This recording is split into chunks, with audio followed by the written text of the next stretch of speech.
this is YaDaddy. Prepare yourself for a truly epic 2AToday episode. The following show has been more than 3 months in the making. It took that long to gather the unprecedented collection of Second Amendment and gun world stars that you are about to hear. Soak up all the 2A goodness of this show, and don't miss my special rant at the end. In it, I will have info for you to take part in the beginnings of change with the National Firearms Act. And after the show, be sure to visit nfaisnotok.com for more. Now, sit back and enjoy episode 35.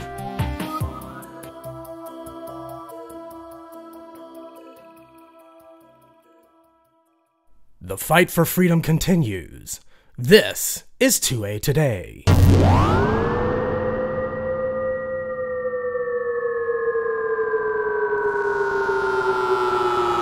right of the people. The right of the people. The right of the people. Shall not be infringed. The right of the people. To keep and bear. The right of the people. Shall not be infringed. The right of the people. Shall not Be infringed. Welcome to episode 35 of 2AToday. It's June 25th, 2015, and I'm your host, YaDaddy.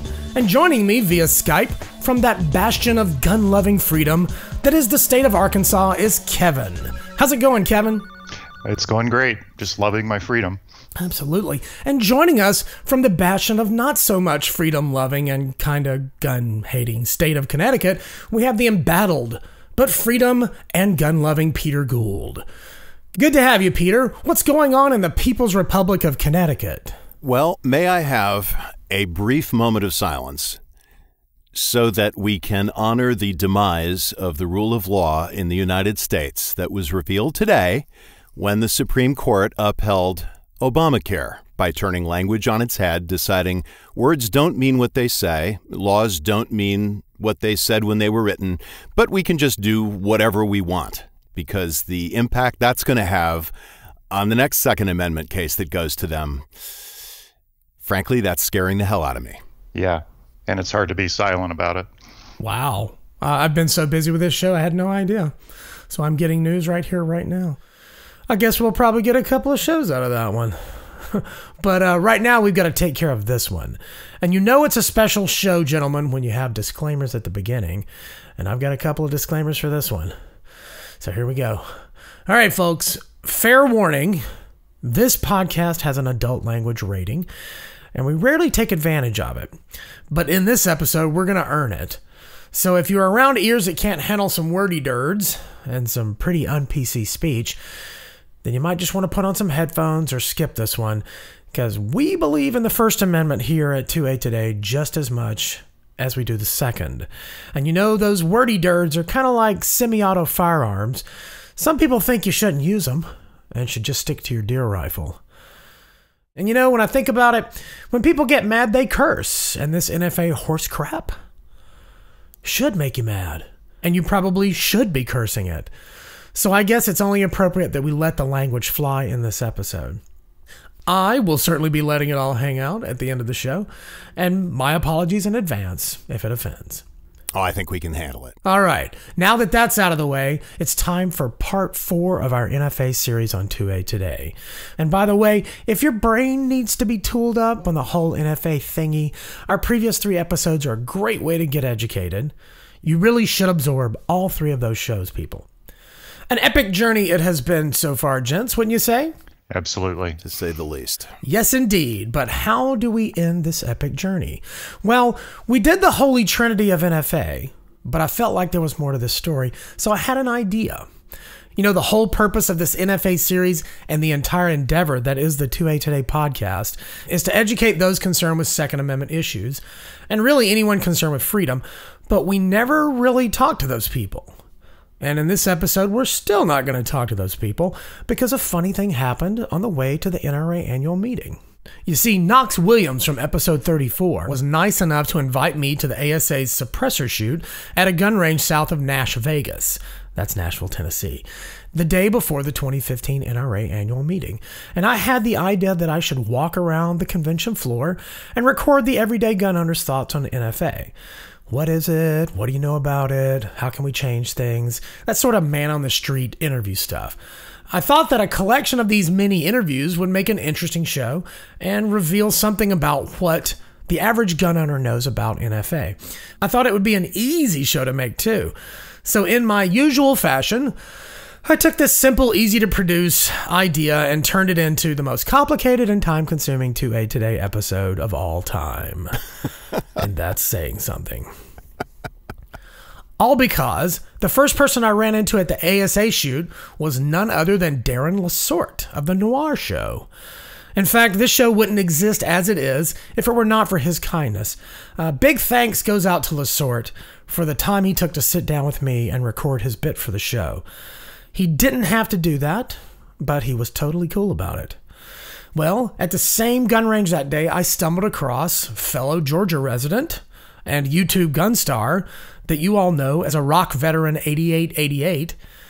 He was totally cool about it too, and he let me record his NFA 2 cents. After that encounter, I realized, I'm going to be at the NRA meeting in a big room with lots of notable people, and I should just get interviews with folks that are famous in the Second Amendment and gun worlds, people that you may have heard of. So began the odyssey, collecting what you were about to hear. And as I made my way through this journey, selling this idea to people, the episode began to turn into something more than just another show and started to become an idea. That idea is NFA is not okay. What you are about to hear is one hell of a collection of Second Amendment and gun world notables expressing their feelings and ideas on NFA restrictions in the hopes that listening to their words will help you change the way you speak about NFA restrictions. Now, I'll have much more about the NFA is not okay idea at the end of the episode, but for now, just listen. Okay, we have a variety of recorded bits from 20 plus people here. Some of these people you will know and some you may not, but they all have followings in the Second Amendment and or gun worlds, and they have something to say, something I think you need to hear. All right, here's that other disclaimer. All of the following folks have their opinions and facts to present, which don't necessarily represent the views of this host or show or even our version of the facts. Bottom line, I wanted people to speak their minds, and that is exactly what we have here. Now, I couldn't do this without including my co-hosts here at 2AToday, my Second Amendment stars. So Kevin is going to start things off with his NFA testimony, and then at the halfway point, Peter will be our mid-show break and give us his take. The 3 questions I'm about to ask Kevin are the very same questions I asked all the folks you're about to hear, and I have mercifully cut those questions and myself mostly out of all their segments. I don't think anyone wants to hear me ask the same 3 questions like 23 times. So you will hear our guests fade and drop in and out of the conversations we had. I cut it this way to zero in on the points they made. But Kevin is going to roll out here live, complete with my blabbing. So you ready, Kevin? I'm ready. All right, here are the questions. Who are you and what do you do? My name is Kevin Dooley, and I'm the human behind the 01 Music Project.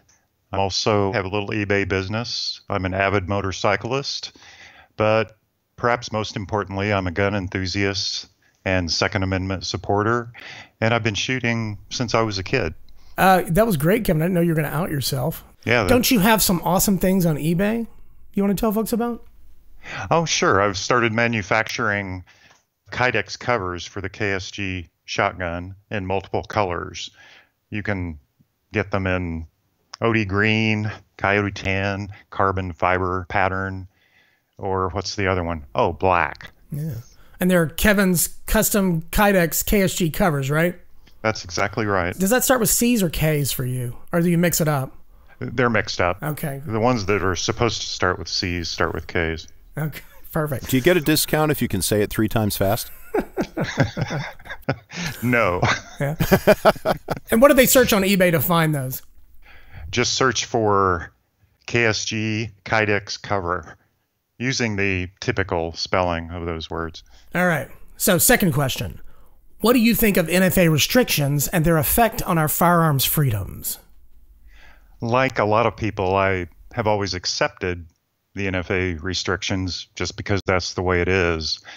But largely as a result of this series, I've come to believe that NFA makes about as much sense as gun-free zones.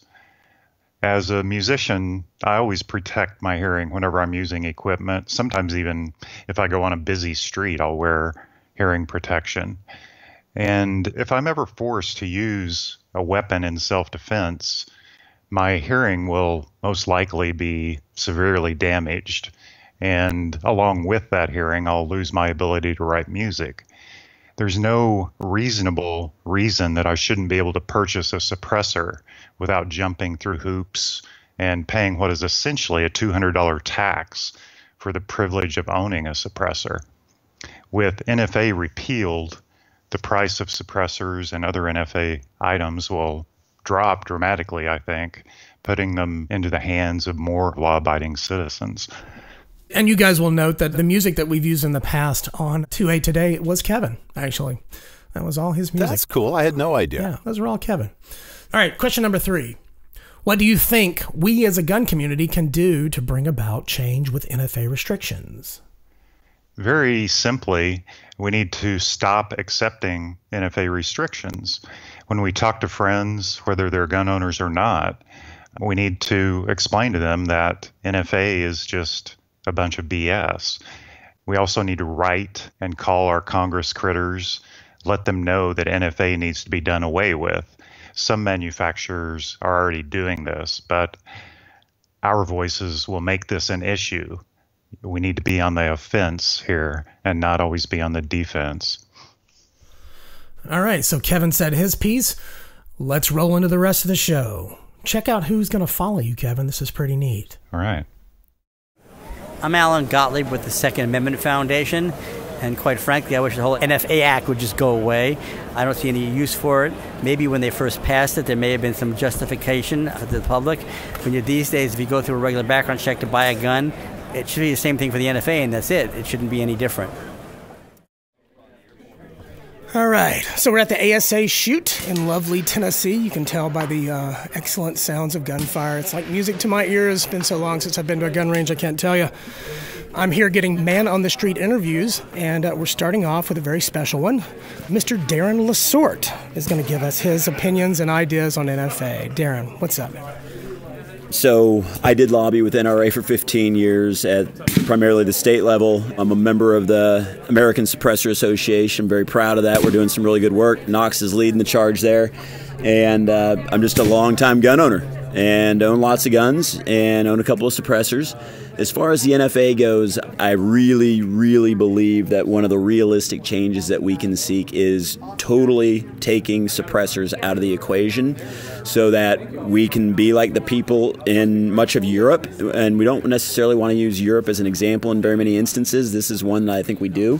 Simply be able to walk into a hardware store or a gun store and be able to buy a suppressor over the counter like you would a hammer, a screwdriver, or a box of ammo. So to me, that is the sweet spot at this point in time. I'd like to see short barrel shotguns, short barrel rifles. I don't know that machine guns will ever be a real possibility of being able to get them out of NFA. But that to me is the thing that is obtainable in the short term, is getting suppressors taken out of NFA possibly. And from a health and safety standpoint, more than anything else, throughout our society, we try to limit noise pollution, we try to limit risks to hearing. The one case where we mandate by federal and state law that people are exposed to as much harmful sound as possible is related to gunfire. Because unless you go through this very arduous NFA process, you have to have an unsuppressed gun. And that is, I know some friends, I've certainly lost some of my hearing, but I know some friends who have had very traumatic hearing loss in one single instance of shooting. Now, there were some other causes that were outside of that, but they went to the range one day and lost 60% of their hearing. If they had a suppressed gun that day, they would not have had that same experience. So to me, That's the key, is getting suppressors out of it and then just streamlining the administrative process on the other stuff that might be less realistic in dramatic changes. Trying to ensure that the process is user-friendly. Right now it's intimidating. I just put some paperwork, and I'm ASA. I was lobbying for NRA for 15 years, but I just put paperwork in on some suppressors, and it's an intimidating process for me. So what is it to a person who hasn't been involved in the process to the extent that I have? It's obviously even more intimidating to them. And so we need to educate also as to what is available out there, what people can get. Suppressors, again, being the big issue for me, is making sure people know that they are obtainable. Yeah, you have to pay a $200 tax, which is unfortunate, and you do have to wait 3 to 6 months right now, but you can get it done. So those are the big issues for me. My name is David Codria. I call myself an unauthorized journalist. I am a field editor for Guns Magazine. I do their monthly Rights Watch column. I also blog at waronguns.com, and I do columns at davidcodria.com. On my Facebook page, I have a painting. It's a 1907 painting by an American artist named John Ward Dunsmore. It's Washington and Marquis de Lafayette on horseback at the winter quarters at Valley Forge. And I've got a little cartoon word balloon coming out of Washington. He's saying, "Stand fast, men. Once we secure our right to hunt deer, you'll see the sacrifice was worth it, and we can all go home." And I've got Lafayette saying, "And ducks, General. Don't forget about the ducks." And this is one of the problems that we have. You know, you go back to Founder Tench Coxe, okay, and he was, among other things, a representative to the Continental Congress from Pennsylvania. And he basically said that Congress have no power to disarm the militia. Their swords and every other terrible implement of the soldier are the birthright of an American. The unlimited power of the sword is not in the hands of either the federal or state governments, but where I trust in God, it will ever remain in the hands of the people. And he wrote that in the Pennsylvania Gazette back in 1788. And this is where we have this conflict with existing law and the way that it has been allowed to manifest itself and to secure itself through stare decisis, through past precedents, and through judges then using that as opposed to the Constitution. We do have several efforts that are being made right now. The 10th Amendment people are trying to get Firearms Freedoms Act to change the federal ban on machine guns. But unfortunately, ATF has written to FFLs in states where this has been manifesting itself and saying, no, we are going to be in full enforcement of federal laws against machine guns, which, of course, we know had its genesis in the National Firearms Act. There have been unsuccessful challenges to this, one being Wayne Fincher. He was a private militia-type guy down in Arkansas, and he had a good heart, and he had a great understanding of the Constitution, and he created his own machine gun. It wasn't for interstate commerce. It was clearly marked that he invoked that it was protected by the Second Amendment, but unfortunately, it was not protected by the Second Amendment, and the judge in Fincher's case sentenced him to 6.5 years, wouldn't let him out to attend his wife's funeral when she passed away while he was incarcerated, and the bottom line is would not allow the Constitution or the Second Amendment to even be argued in court. His position was, this is a violation of the law, this is a violation of the law that has been applied throughout the years, and anything else is irrelevant. The only question before us here today is, yes or no, is NFA being violated by Mr. Fincher? Well, we've had successive court decisions. We had, previous to this, we had the Miller decision, which was a terrible decision dealing with short-barrel shotguns. But there was an interesting little twist that the Miller decision has given us that may give us some light at the end of the tunnel, because one of the reasons Miller was ruled against, aside from the fact that he was a criminal with a short-barrel shotgun, tried to argue the Second Amendment, but then didn't show up for his own case, nobody wanted to handle this. But the judges there ruled that some reasonable relationship to the preservation or efficiency of a well-regulated militia, that this weapon is any part of ordinary military equipment, or that its use could contribute to the common defense. Now, what that brings us to is the Heller decision, where judges are talking about, well, are these weapons in common use at the time? They're not talking about in common use at the time. Well, maybe the Heller judges are, but certainly not the founders and certainly not even the Miller Court. They're not talking about these duck hunting weapons and these deer hunting weapons that I alluded to at the start of our conversation. What they're talking about is the ability of we, the people, to go out to the field and to meet and defeat an enemy equipped with modern military weapons. Clearly, the 1934 NFA, clearly any ban on machine guns, any withholding from we, the people, is a violation of the Second Amendment and the core intent of the founders.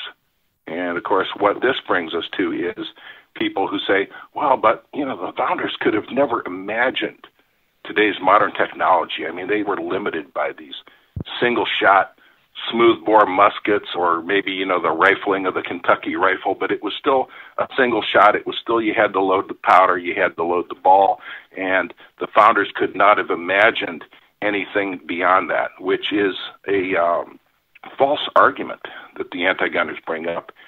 Back in 1480, there's a sketch from Leonardo da Vinci, of all people. A cannon was discovered in a Croatian fort designed more than 500 years ago. It had rotating barrels on it. There were volley guns. There were puckle guns. There were pepper box revolvers. There was a breech-loading Ferguson rifle.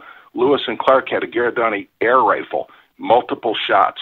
I mentioned the puckle gun. That was crank-operated revolving piece that had interchangeable 11-round cylinders. It was patented 80 years before ratification of the Constitution. And we know that the founders were literate men. Many of them were inventors in their own right. Look at Benjamin Franklin. Look at Thomas Jefferson. These guys understood that firearms, as with everything else, were going to evolve because science was just starting to get its foothold and to blossom and grow. So this is kind of where we are. And unfortunately, we also have people that are having their lives destroyed. Take a case in point, David Olofsson, former National Guardsman, loaned his rifle to someone who took it to the range. It mistakenly fired some bursts. There were some problems with the mechanism. He got prosecuted and convicted for transferring an automatic rifle. This is the kind of garbage that we have with the way ATF is enforcing these things. They have even admitted they classified certain pistols and carbines as being machine guns because, again, these things were easily convertible to machine guns. The problem being that they had like 50,000 of these things already on the market, and so they had to come up with this demarcation, this date, and say everything before this is okay to have and it's fine and legal. Everything after this, we're going to consider an NFA weapon and it has to be registered. Totally arbitrary date, totally identical firearms. One you can own. The other one, if you own it without the paperwork, you're in for a world of hurt.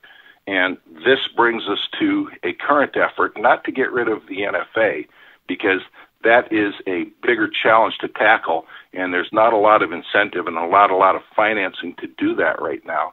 But it is the Hollis versus Holder machine gun case being pursued by attorney Stephen Stamboulier down in Texas, and what this is challenging is the ban on post-1986 machine guns, and saying, it absolutely makes no sense that we're allowed with the NFA registration to own machine guns that are manufactured before May 1986, but anything after that is prohibited, and it's basically for law enforcement and military use only. That makes no sense. That flies in the face of the Constitution. And so this is the modest level where we're at right now in terms of changing things. I see the establishment fighting this tooth and nail. I see no real incentive on the part of many establishment gun rights groups to continue to pursue this because they're looking at what they consider to be more achievable, bite-sized chunks. But the bottom line is, I know, and everyone capable of looking at this problem knows that any ban is a violation of the Second Amendment, which essentially says shall not be infringed. Can't get any simpler than that. essentially all I can really offer is to keep trying to educate people of the fact that they are supposed to have an uninfringed right to keep and bear arms, and there is a long way to go, so people need to get involved.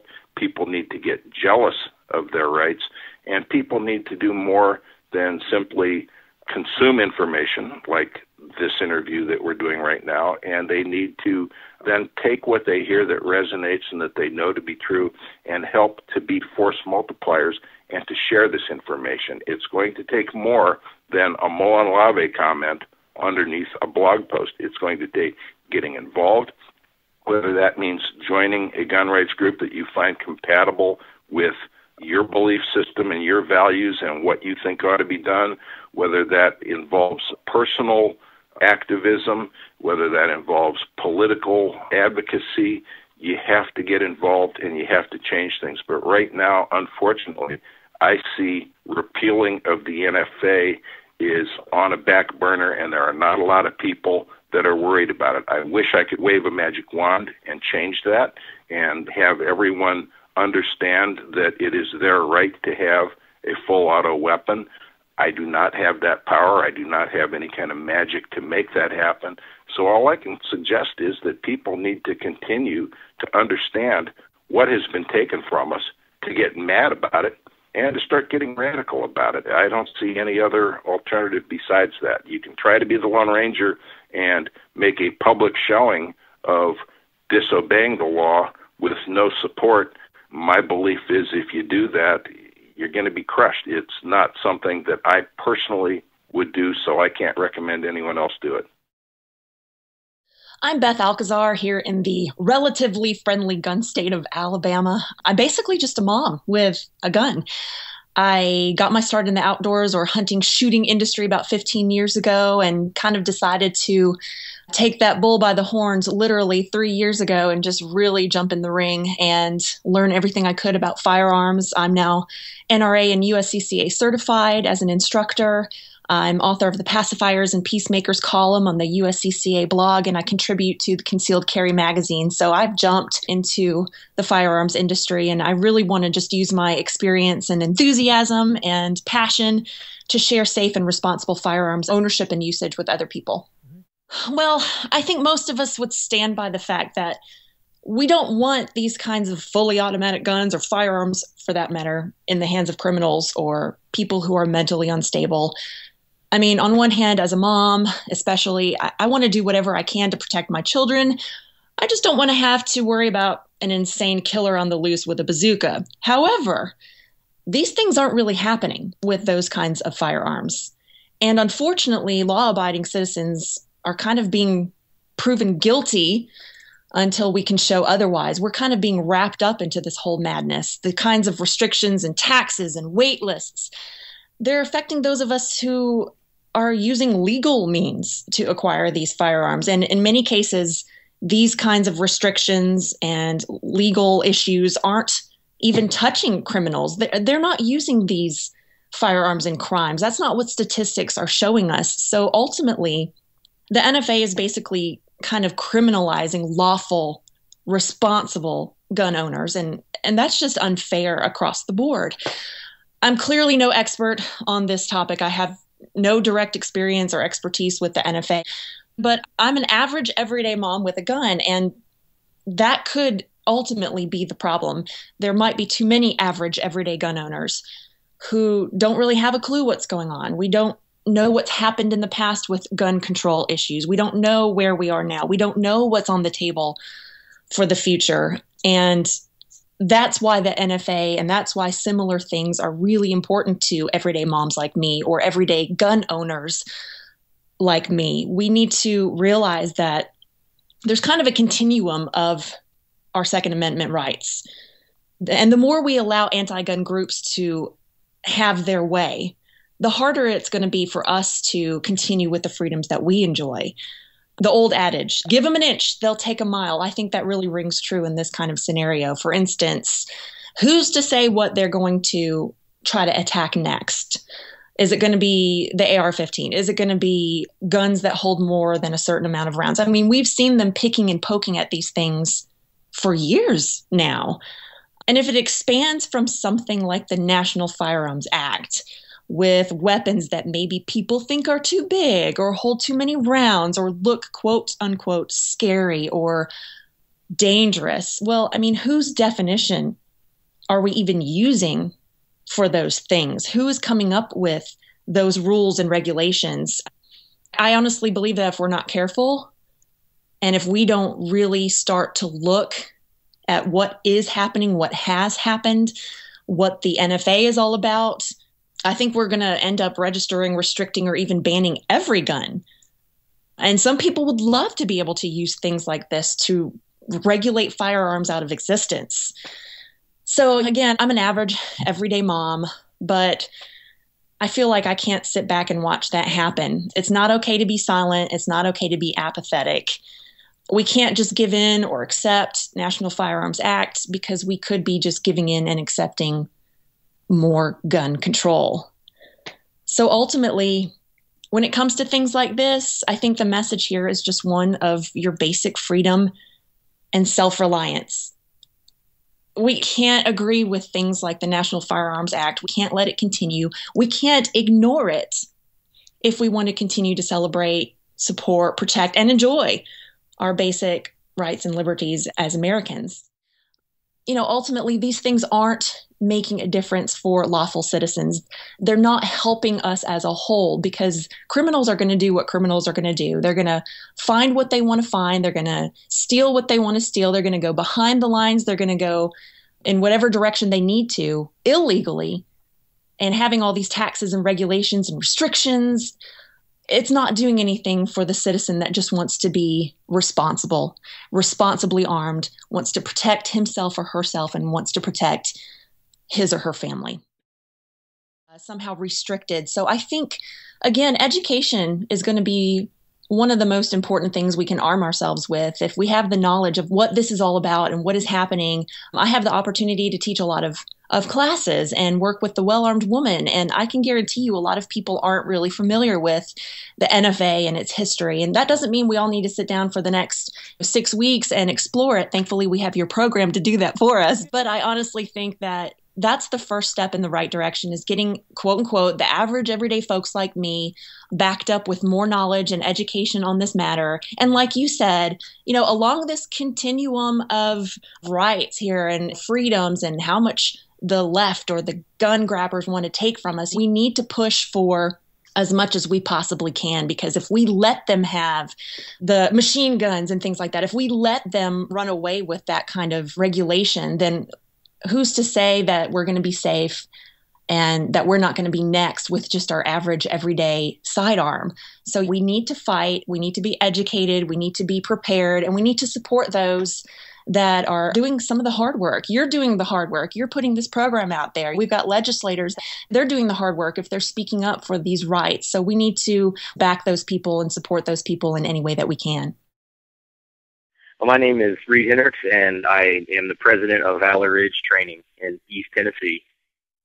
The National Firearms Act. Well, I thought the National Firearms Act was called the Second Amendment, but I guess some people wanted to reinvent the wheel in 1934. You know, things like that is, you know, using a climate of fear to push gun control legislation. And, of course, I think it's horrible for gun owners. It really is.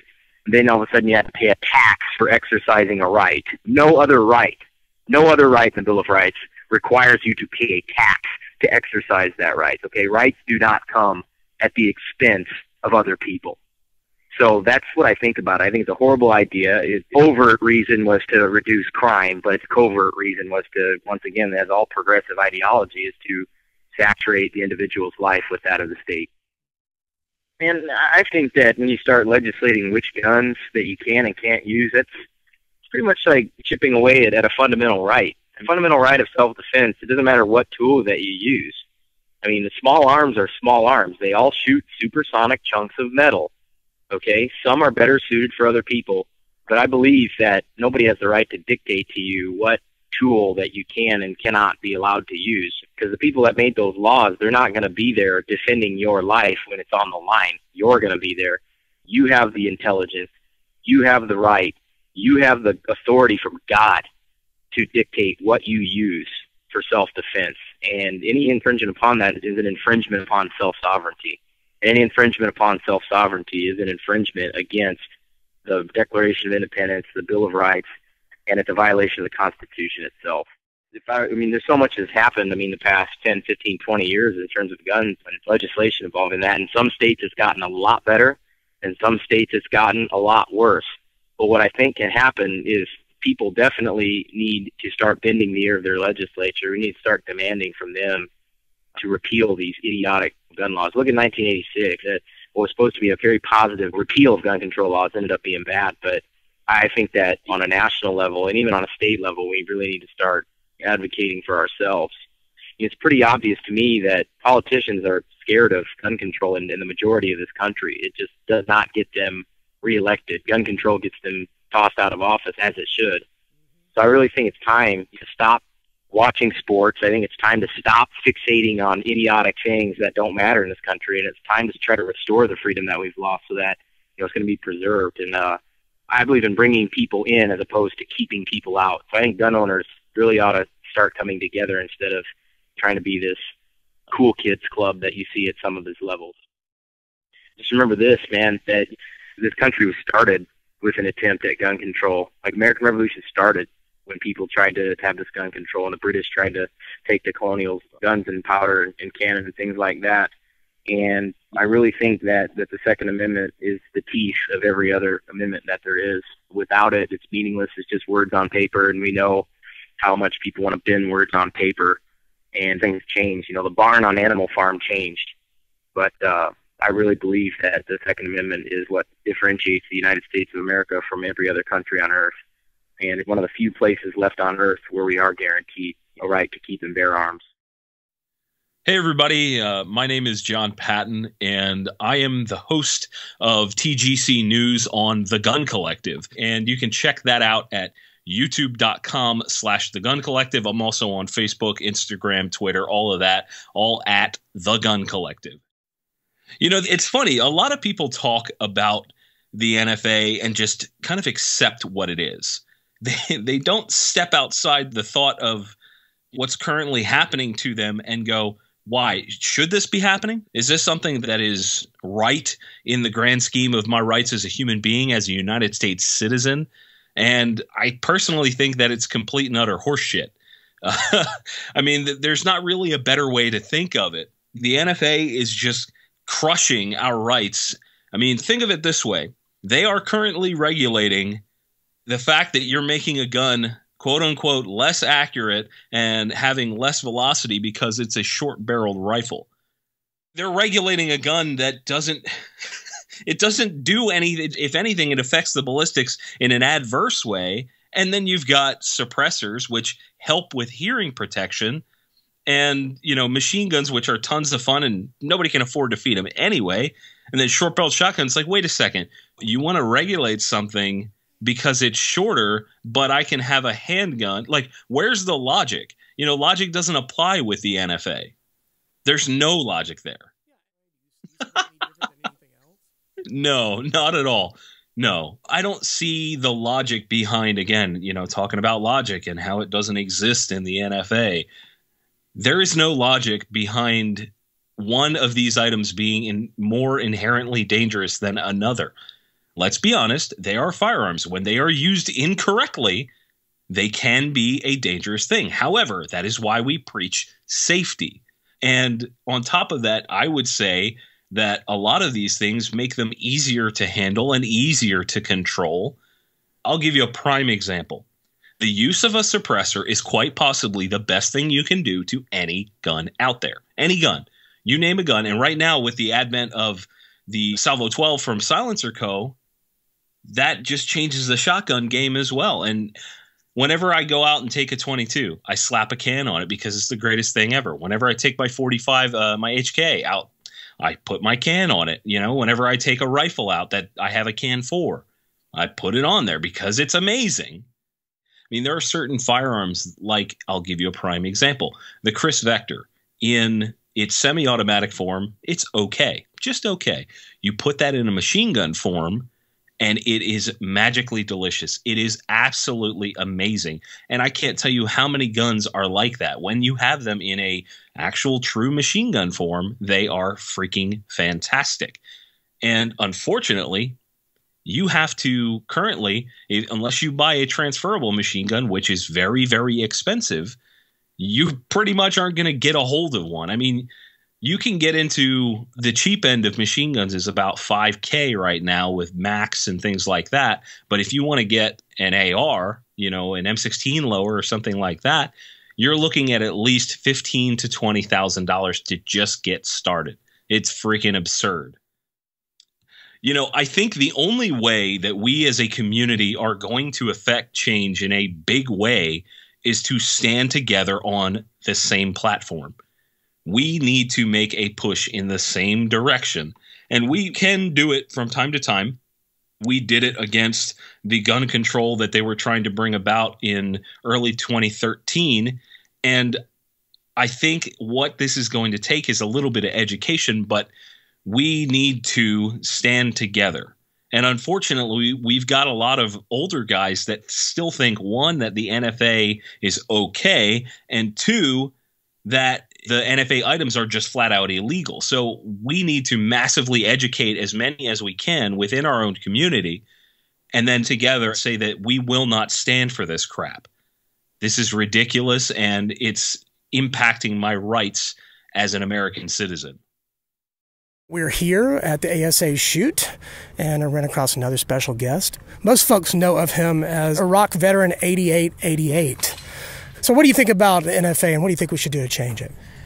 Well, I would say that overall, the big issue with NFA is that a lot of laws tend to be caused by fear. People don't understand something, they're afraid of what they don't understand, and they think that some guy in a suit is going to write some law that automatically makes them safe overnight. And I think that the NFA is very outdated. The 86 ban is certainly completely falsified. I mean, it just doesn't make sense. So you deal with the trouble, not make everyone suffer. So I think the typical lawmaking idea here in the U.S. is, oh, well, let's just come up with this really crazy law that affects everyone when it's only a few bad apples in the bunch. So the U.S. way of making laws is, let's spoil the whole batch of apples instead of getting rid of a couple. For me, I hope in my lifetime I see, like earlier, Knox over at ASA was mentioning Boy Scouts getting a merit badge for using suppressors on shotguns and rifles. I think that's a wonderful idea, because guess what? Why does an average American have this love relationship with a nice old classic bolt-action .22 rifle or a nice old classic pump-action shotgun or something like that? It's because their grandpa taught them to shoot with that. So you're always going to want the guns you learned on when you were a kid. Well, guess what?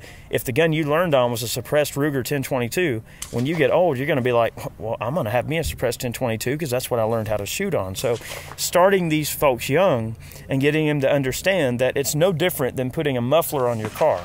All you're doing is providing a service not only to safe hearing for all of those around you, it's also a great training aid. And I just hope that suppressors, namely, and not only that, but machine guns and other NFA so-called items as well, become more prevalent and more available for people in years to come. And I think they will. I think it's a cultural change. We've got a new wave of people in the gun industry that are purchasing guns. They're becoming new firearms owners. And those people need training. They need support. They need to feel like they're being brought into the fold, and not where we're going, okay, well, this person's a noob and I'm just going to ignore him because he doesn't know the difference between a buttstock and the end of a barrel. We have to train those people and bring them into the fold, and then they are advocates for the sport. So you have to be an ambassador to the sport everywhere you go and promoting it in a positive manner. It makes a big difference, and I think over time it will spread and these laws will change in time. I'm Sean Sorrentino. I'm one of the hosts of the gun blog Variety Cast, and I've been a concealed carrier for so long that I've actually had to renew my concealed handgun permit. There's two things about the NFA that really strike me. Number one is that it's just completely pointless. I can't have a firearm that's shorter than an arbitrary length, but I can have one that's way shorter than that as long as it was never designed to fire from my shoulder, because that makes sense. It doesn't matter that they fire the same ammunition, it's whether or not I could put it up to my shoulder. That's silly. And suppressors. I've got a silencer. I had to go through a whole lot of waiting for the federal government to process a piece of paper that they didn't have any reason in the world that they would have not given me this suppressor, but I had to sit and wait for it because we have to have this process. A process that they started so long ago that they don't even pay attention to the technology that has changed. How hard would this be if they wanted to do it completely electronically? It's an instant process. I can buy a handgun and they can call the federal government and have an answer within 5 minutes. But, you know, I want to have a tube that keeps this handgun or a rifle from blowing my eardrums out, and I've got to sit on my fingers for like 10 months while the state gets around to figuring out whether I'm the same guy that they would have just sold a handgun to. The whole system is silly. The other thing that really strikes me about the NFA is that it was one of the last "the Constitution means what it says it means" laws. They said, hey, we can't ban these things. That would violate the Constitution. So we'll just tax them and make it difficult for people to own. If they tried to ban these things today, they would just ban them and say, well, you know, too bad. So I'm hoping that at some point that it's going to end up biting them, because they'll have to say, well, we discussed this way back when, and even then we knew, hey, the Constitution said this was okay. You know, the Constitution protects your right to have these things. We're just going to tax it. And how's that going to affect firearms laws that they have passed that are far worse, you know, just flat out bans of stuff that they never would have even tried back then? And they didn't use machine guns that they had purchased legally either. All the criminals did was steal them from the government. So the government makes a law that says, oh, you can't buy legally what these criminals are stealing from us. How does this make sense? It was an attempt to take away what wasn't theirs to take away, and to do it in a way that they thought that would make it legitimate, you know, an exercise in the taxing power. But I don't believe that the people today who were trying to ban guns have really thought about what they said back then and what effect it will have if somebody ever just said, well, let's just put the congressional record into this court case. Ooh, wait a second. No. Anybody with a shotgun and a hacksaw can have a short-barreled shotgun. You just have to be willing to pay the price. Well, you know what? If you're going to murder somebody, what are they going to do? They're going to tack on some extra years to your life sentence? Are they going to kill you twice? The best thing that we can do is we can put these types of weapons in the hands of people who've never shot them before. One of the funniest things I ever saw in my life was I was the range safety person for a silencer shoot out in Durham. And we had this girl who was drug along by her husband. He was big into guns. He thought guns were great. And he was thinking about getting him a silencer. And she's like, yeah, whatevs. Well, you know, I know how to shoot, but that's all there is to it. And we handed her a Glock 17 with a suppressor.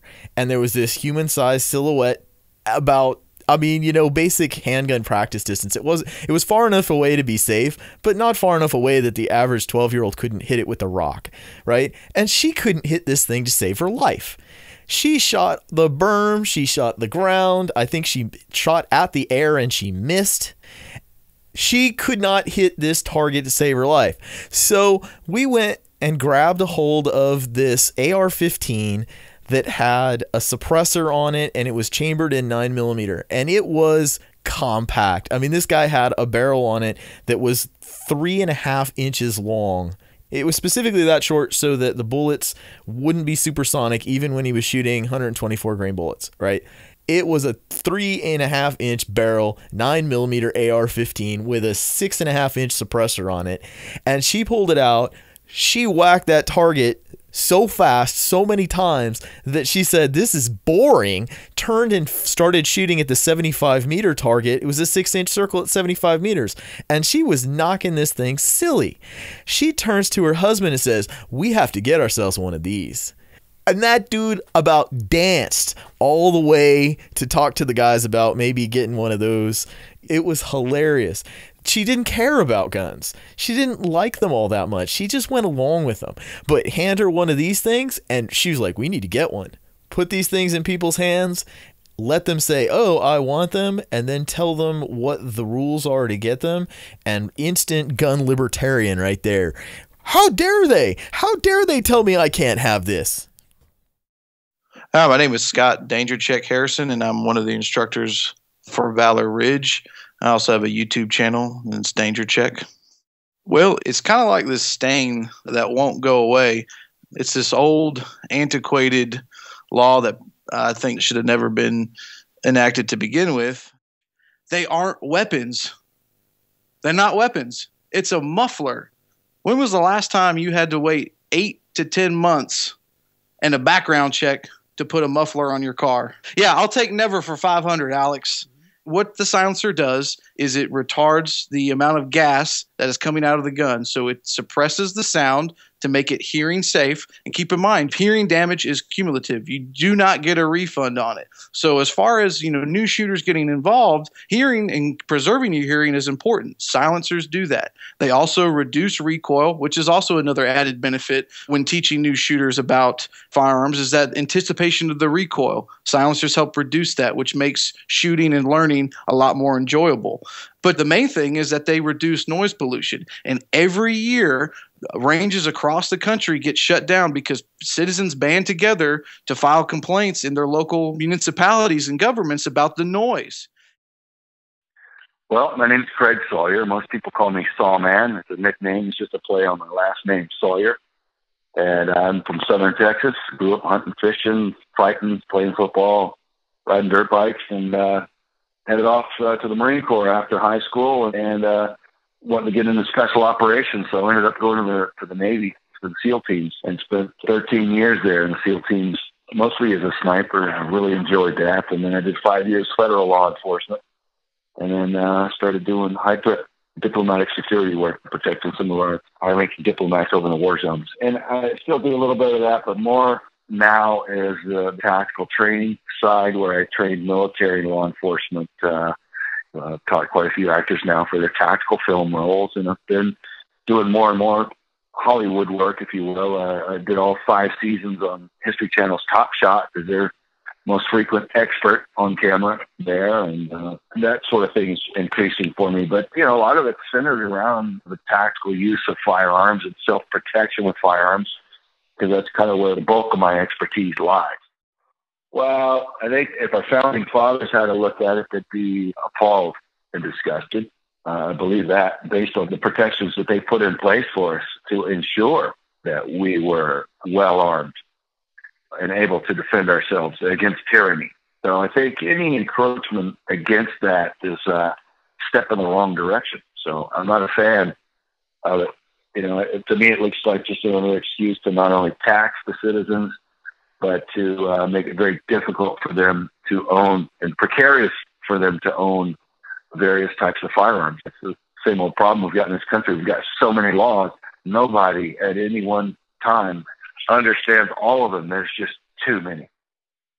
Well, it is. You don't need a long field grade rifle. You don't need a battle rifle that's intended to reach out 600 or 800 yards if you're just going to use it for self-defense in your home. You don't need that type of velocity out of it. You don't need that type of distance. And with that, you don't need that type of barrel length. So, yeah, it does make more sense. It's more practical to have a shorter weapon, and I mean a shorter barrel. And the fact that that's somehow put into a different category, if I can have a 16-inch barrel, but I can't have a 14 or 15-inch barrel, otherwise I'm some sort of dangerous criminal menace to society. I'm sitting there thinking, man, I've never intentionally broken any laws in my life. I've spent my entire existence defending and enforcing our laws. And just the thought of an inch this way or that way on length of a barrel seems to be insane to me. That's just it's a game being played, and it's a political game. It's an ugly one. And again, I'm not a fan of it. Weapons are, especially certain types of weapons, are tools of criminals. Well, I haven't observed that to be the truth. I think criminals use whatever they can to carry out their agenda. At some point, you have to recognize it's the human behavior that matters. We're responsible for our behavior. And to try to tax different tools and categorize them and demonize different inanimate objects, I think is ridiculous when you compare it to the statistics and you look at how things actually play out. It's not backed up by fact. In fact, all the statistics indicate that well-armed citizens, law-abiding citizens, stops crime, and the violent crime decreases in areas where citizens are better protected through their own concealed carry and so forth. So I really don't appreciate when I see like a tyrannical encroachment upon our Second Amendment and our constitutional rights. And it's an ugly, creeping thing where it seems like it keeps getting pushed behind the scenes or underneath, or they pass these bills on a Friday afternoon going into a holiday when nobody's paying attention. And it's very poorly executed, but it's working because most of us that are law-abiding citizens that act in good faith, we're busy working. And we're not expecting to fight a fight against evil every day in our own Congress and Senate, and it doesn't occur to us. But meanwhile, the people that want the negative agenda, the people that want us disarmed and rendered helpless, boy, they spend all their waking moments, it seems like, fighting to disarm us. To what end? I mean, you know, our country was built on something different. Our founding fathers recognized that was a bad thing, and they intended for us to be well armed so that we could defend our families. And to have firearms, you should be a decent person. You shouldn't be a criminal. You shouldn't be a psychopath that's likely to go take it to a school or a shopping mall and go off with it. As long as you're a law-abiding citizen and you kept your nose clean, nobody should be bothering you about what's in your closet or in your safe. So I think we need to refocus and figure out what's going on, because our rights are being taken away, and a lot of us aren't necessarily paying enough attention, and we're losing our ability to defend our families. Well, look, I think if you love people, if you care about people, you want them empowered, you want them educated, and you want them to be able to do for themselves. What would you want for your own kids is a kind of calibration method I use. What do you want for your own kids? That's what government should want for its citizens, you know. So I think we would want our people better informed. I think sharing information, having people pay attention and realize what the statistics actually bear out. Hey, what happens when people are better prepared, better trained, better armed? And what's the dynamic there? What do the facts bear out? And once people understand the facts and what history bears out, then actually get more involved and vote that way and have a more active role. I think right now it's only the radicals on one side or another that really are motivated to go and assert themselves as citizens and make their mark with the vote, I think.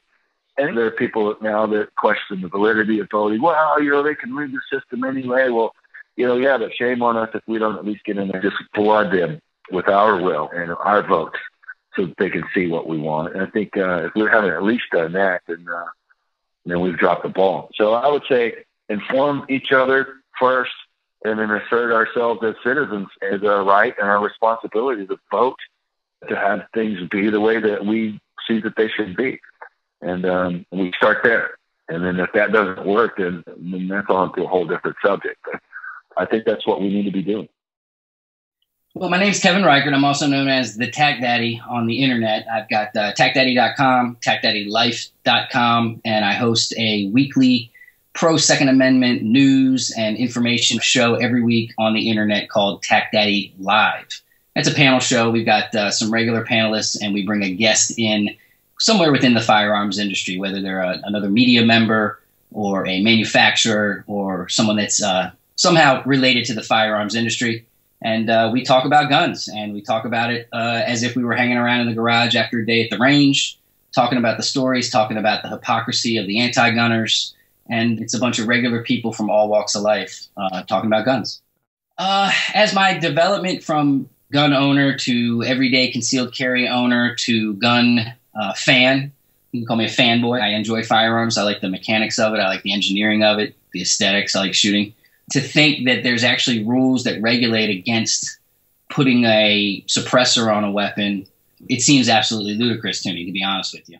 I'm what I like to consider sound-minded, well-mannered, average, everyday father of two who believes in the right to protect his castle. Let's just put it that way. Here in Florida, we have the castle doctrine, so I'll call it the castle. And to think that if, God forbid, someone were to try to take advantage of my wife or my kids or my property, that I have absolute right within my home and with all the licensing that I have and the training and the skills that I have to be able to get that gun and defend my home. To think that I then have to worry about what's going to happen to my ears long term as a result of that, because these weapons are loud. And to think that there's this rule and this law and this tax and this process that I'd have to go through to be able to put a can, i.e. a suppressor on there, It just seems ludicrous to me. It's an accessory to the gun, just the same as a different type of sight would be, or an optic. This is an accessory that, for crazy Hollywood reasons, is what I call it, it's just not allowed. Everyone thinks that if you put a suppressor on, all of a sudden you're a bad guy that's going to be able to be stealthy and deadly and kill your neighbors without anyone knowing. You know, just because you have the ability to make the gun quieter. It's just crazy to me. We know about NICS checks, but to give the government another level and layer of record, I have an issue with that. I don't think that the government needs to. I know that they know, because that NICS check, I don't care what anyone says, I believe that that's definitely something just like the NSA revelation of, yeah, everything you say is going to be recorded. There's no way that they're checking on people's backgrounds to buy a firearm and then that data gets dumped. So I believe that they already pretty much know. Now you're giving them a whole nother level of, here's some other items that I have that give you the ability and the authority to check on me, and if I in any way violate your laws related to those items, and again, a suppressor, if I let someone borrow it, or if it's out of my possession and someone's shooting it somewhere, or any of these other silly laws that, you know, if you live on a 100-acre farm and you have family that all of a sudden has to deal with something and they choose to grab the nearest gun because it's there, that's crazy that that's actually illegal when you think about it. Just the antiquated rules, the fact that we're dealing with rules that are going to be 100 years old in just a blink of an eye here, the fact that, shotguns are shorter than 18 inches, and obviously the machine gun aspect of it is, it's almost 100 years, and we're still dealing with the same tax stamp price. Now, I'm not saying I want today's rate on that. However, to think that that's the rules that we're dealing with, doesn't that just tip it off that this thing needs to be looked at and changed? I find it to be antiquated. Well, one thing I'm working on, and one thing that I believe that can be done, is continued education through the media and through new media, video, podcasts, live shows, live events being covered and shown. One of the things I'm going to go do this weekend, oddly enough, is go do some training. And some of the guys that I'm hanging out with out there, to say that they have experience in real-world operations is an understatement. And if you talk to these guys, you'll find out real quick that they'll tell you that in any of their real-world operations, their safety switch, goes from safe to single shot. The thought that spraying 50 rounds or dumping 30 rounds out of a magazine effectively on a target is an effective method and actually works in the real world, it's Hollywood madness. It's something that we've all been trained that if you have full auto, you're more dangerous than the guy with single shot. And I'm here to tell you that that's just not true. And so I think if we can get some of these real world operators on camera to say just that, I think maybe some people will start to realize that the guys that are over fighting the battles, the guys that are doing private security, name the group, whether it's Blackwater or this or that or the other, these are real world guys in real world situations, and they're the ones that need to help us educate, if you ask me. Because I think they're the kind of guys that people respect and will listen to. My name is Braden Langley, and I am a firearms instructor. I also am a YouTuber where I will go into a lot of different things, such as hand-loading bullets, teaching people how to shoot via YouTube, and really kind of narrowing down the Second Amendment as it relates to a normal person in America. First off, my initial gut reaction is the government has no right to tell me what I can and can't do, especially relating to firearms and the Second Amendment. For example, imposing a tax or a fee in order to get a specific type of firearm or a specific type of modification to a firearm, I think that's unconstitutional. It doesn't say in the Constitution we have the right to bear arms only if there's certain ones that the government likes. I mean, the whole concept is that we have the freedom to fully explore our rights, not only explore a certain amount. I really don't like that aspect of the law, especially the part where a certain person would have to pay more to get a different type of firearm. From a standpoint of silencers and short-barreled rifles and short-barreled shotguns, I think that part is just lunacy. That is, to me, idiotic. The idea that because you can save 6 inches on a gun, that makes everyone safer is kind of stupid. If you have a long enough coat, you can cover up anything with a coat. You know, the 6 inches of an SBR or the 12 inches of a sawed-off shotgun aren't going to make enough difference. It has nothing to do with the fact that you can get a shorter gun or a longer gun or a silenced gun. A silencer isn't going to make you more lethal or less lethal. It's the same thing. It just makes the report a little bit more muffled. From a standpoint of silencers and SBRs, personally, I think that's pointless.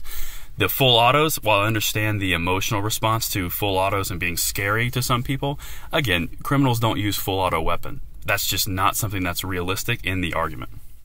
Honestly, it's just awareness. It's awareness, and to me, it's everybody getting out there and doing your part for the Second Amendment.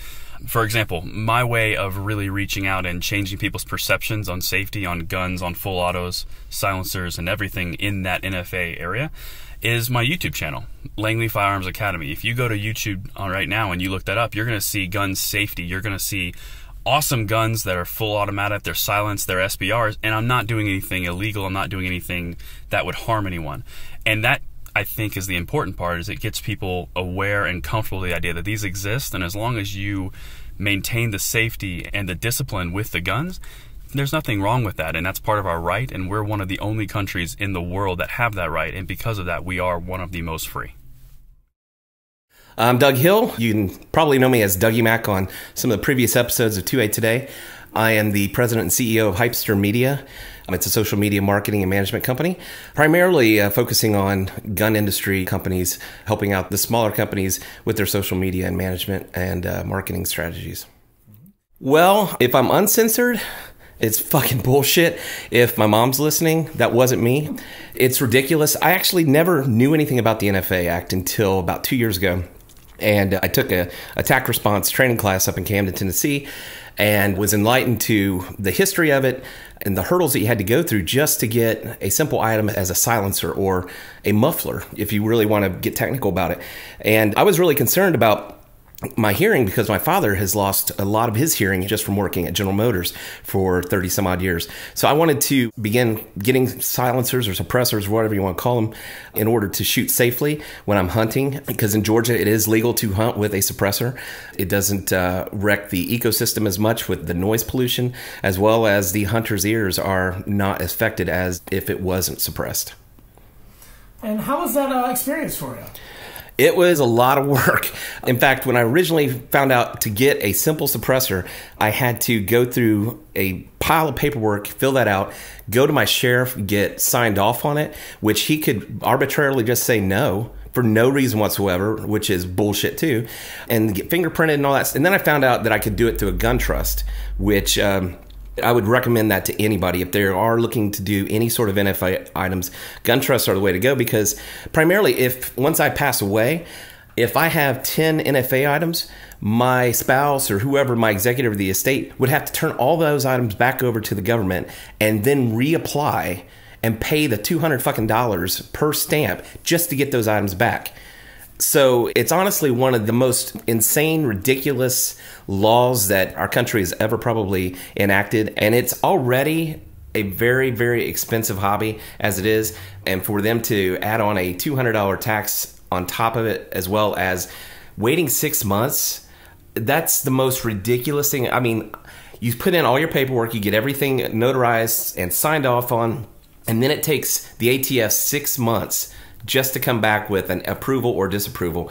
And if you have more than one item, it's not like they go, oh, well, we just approved this guy. No, they go through the whole freaking process again just to approve the second item. It's absolutely ludicrous. Well, honestly, I just like to say, fuck the ATF. It's one of those organizations that I pray to God that we finally get a politician that will do away with the ATF, do away with a few other organizations, but the ATF being the top one, because they do nothing for America or the freedoms that we have, except for limit them. Well, I know it sounds trite and cliche, but contacting your elected representatives, both on a local, state, and federal level, bugging the shit out of them about, hey, you guys got to work on this. You guys have to make this an issue that they feel that they have to address because their constituents are being noisy about it. They honestly, all they want to be is reelected. I don't honestly believe many politicians give a shit about what people believe in or what they don't believe in. They just believe in, I want to get reelected, so whatever I have to do to get reelected, I'm going to do. So be noisy, be loud, and send them letters, emails, phone calls. They hate phone calls, by the way. I've called a couple of mine, and usually I get their administrative assistants, and I'll call and pester them enough and demand to talk to them and finally get through to them. And you can almost hear their eyes rolling whenever I talk to them. Well, that was old school 2AToday co-host Dougie Mac. doing more than his fair share of free speech there. I got to throw out a very special thanks to Dougie Mack. He provided an enormous amount of help with this episode, and it would not have been possible without him.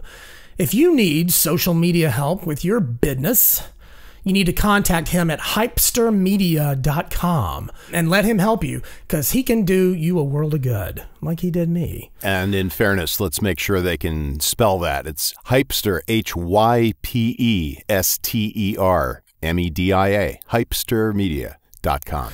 Excellent, Peter. Thank you. So here we are at the break, gentlemen, and now it's Peter Gould's turn. Peter, you ready for this? I am, but is everybody else? I'm not sure. That remains to be seen. Yeah, we're going to find out. There you go. Right now. All right. Who are you and what do you do? Well, I'm Pete Gould, or Peter Gould, or Peter J. Gould, depending on how you use Google. I'm a filmmaker, I'm a video producer, and I do a few other things that we don't talk about on this show, but if you Google hard enough, you'll probably find them. Don't do that. I won't. And I got involved in the Second Amendment and gun rights issues really only a few years ago in the wake of the Sandy Hook fiasco, because like a lot of folks, including Kevin, I lived in this little bubble where certain things were just the way they were, and they were acceptable, or they seemed to be. And then Sandy Hook hit, and Connecticut's real frontal assault on gun rights under its present socialist governor, Daniel Malloy, began, and my eyes started to open. And once you start down this path, and I think most listeners would recognize this, I'm sure everybody involved in the making of the show knows it, it's like peeling away the skin of an onion. And every time you peel back a layer, you find something else wrong. And then you peel that back and there's something else wrong. And you start to realize that it's bad all the way to the core. And the NFA is the core. Yeah. What do you think of NFA restrictions and their effect on our firearms freedoms? I think this was the beginning of the descent into the slippery slope.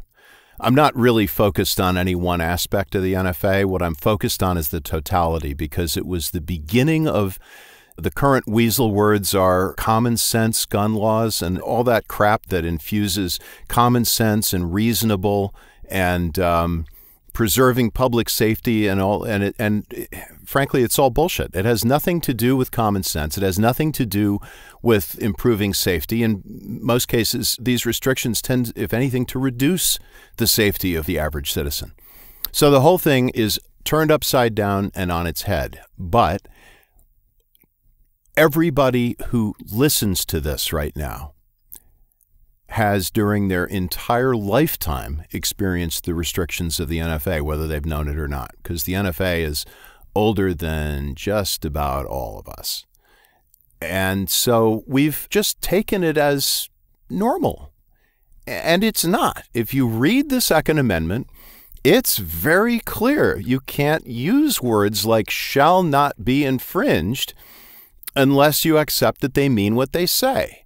And as soon as you start adding infringements and saying, well, that's okay, it's not a real infringement, or, well, that's okay, it's a really important issue, so we infringe a little bit, not a big deal. Excuse me, it's a big fucking deal, period. And if we don't acknowledge that to ourselves, then who else is going to listen? And look at the path we're on. I said this at the top of the episode, that the Supreme Court just upheld Obamacare. If you do nothing else in looking at that decision, look at Scalia's dissent, where he says, number one, we should stop calling the law Obamacare and start calling it SCOTUS care. And he concludes that what the decision means is that words no longer mean what they say. When our Supreme Court is headed down that path, we are in very, very dangerous territory, all of us, across all fronts. And we have to start turning the tide on this. And we have to start looking at all of it, not just today's assault on rights, but the foundation for them, which is the NFA. If the NFA is okay, then so's all this other stuff. Because we're accepting that some infringements on the Second Amendment are okay. And they're not. And we all have to acknowledge that to ourselves. and start from there as a baseline. Otherwise, this is just going to continue in the wrong direction. It's going to go farther and farther, and the slope is going to get slipperier and slipperier. And we're rolling down it along with everybody else. Somebody's got to put the brakes on. Let's start with us. All right, last question, Peter. What do you think we as a gun community can do to bring about change with NFA restrictions? Well, it's not going to be easy. Start with that, because the deck is stacked by virtue of the fact that everybody has accepted this as a norm. Now, years and years ago, one of the things that I did in companies was to work as a facilitator in company change. And one of the things that you learn with a big organization, big like a Fortune 500 company or a decent sized city, and you're going in and you're realizing there are problems and you're trying to fix them. What you learn in that role is that the most difficult thing to change in any organization are the norms. What are the norms? They're the things that everybody accepts as the way things are. They don't even think about them anymore. They're just acceptable. This is what you do. This is how we run the business. This is what we do as an employee. This is where we work. This is when our breaks are. This is where you take them. This is what you can get disciplined for, etc., etc. Whatever's normal. Those things are very difficult to change because you have the inertia of the organization that you're pushing against and trying to make changes. Well, the United States of America is the biggest organization there is. And our norms are what have to change. And you can't change them without changing the tide. And the only way we're going to do that, the only way, is to educate everybody, not just the people who support the Second Amendment, everybody, into understanding that certain things are not okay, and that when you deviate from the protections that are offered by the Constitution, you don't just screw the guy who's exercising rights that you yourself don't think are very important. If you don't own a gun, well, the guy who owns a gun wants to be able to go to the range, wants to be able to carry to protect himself and his family, wants to go hunting. Those rights aren't very important to you. What if somebody wanted to take away your right to drive a car? What if somebody wanted to take away your right to blog on the internet? What if somebody said that you need a permit before you can have a telephone because you might say something over that phone that might spark a war, so we need to control what your communications are? What if somebody came into your space, into the things that you accept as normal, and started messing with that? That's the thought that has to be put into people's heads, that once you give up rights on one front, you're saying it's okay to give them all up. And we have to start educating. Now, I do it as a filmmaker. I'm in the middle of producing some dramatized little segments for the NRA on how gun rights issues in Connecticut are impacting people who never did anything wrong. And we're trying to show the harm. And we're trying to make people look at that and say, what? Wait a minute, what country am I living in? Because that's what you want people to start thinking. So as a filmmaker, that's where I go to it. As a creator of this podcast, that's where YaDaddy got into it. But what are you doing? You who are listening to this right now, what do you do? What do you do that affects other people? Who can you communicate with? Who did you talk to today about this issue? Who did you talk to yesterday? Who can you talk to tomorrow? Who can you talk to who in turn will talk to other people? That stupid old commercial, and I told two friends and they told two friends and so on and so on. Well, that's how this works. And we've all got to be doing it, because otherwise nothing's going to change. We're the ones who can change it. We just have to decide to try. That's my thought. And that's perfect, because the point of this episode is to get you to start talking differently to yourself about NFA. And we're going to talk more about that at the end after I get to say my piece. I will be wrapping up the show with my take on NFA and more about the NFA is Not Okay campaign.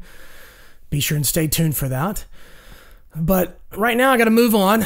And of all the 2AToday episodes we've done, number 28, Shooting Blind, with Greg Trapp, is by far the best show we've ever done. No slight to Greg, but I've got to admit that Glenn Herman's performance in episode 21 makes him my favorite guest expert. And you're about to get a mini sampling of his talents and opinion on NFA.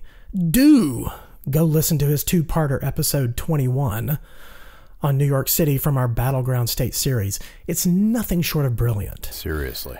Absolutely. Well, so we're going to let Glenn Herman start off the second half of our show. Take it away, Glenn.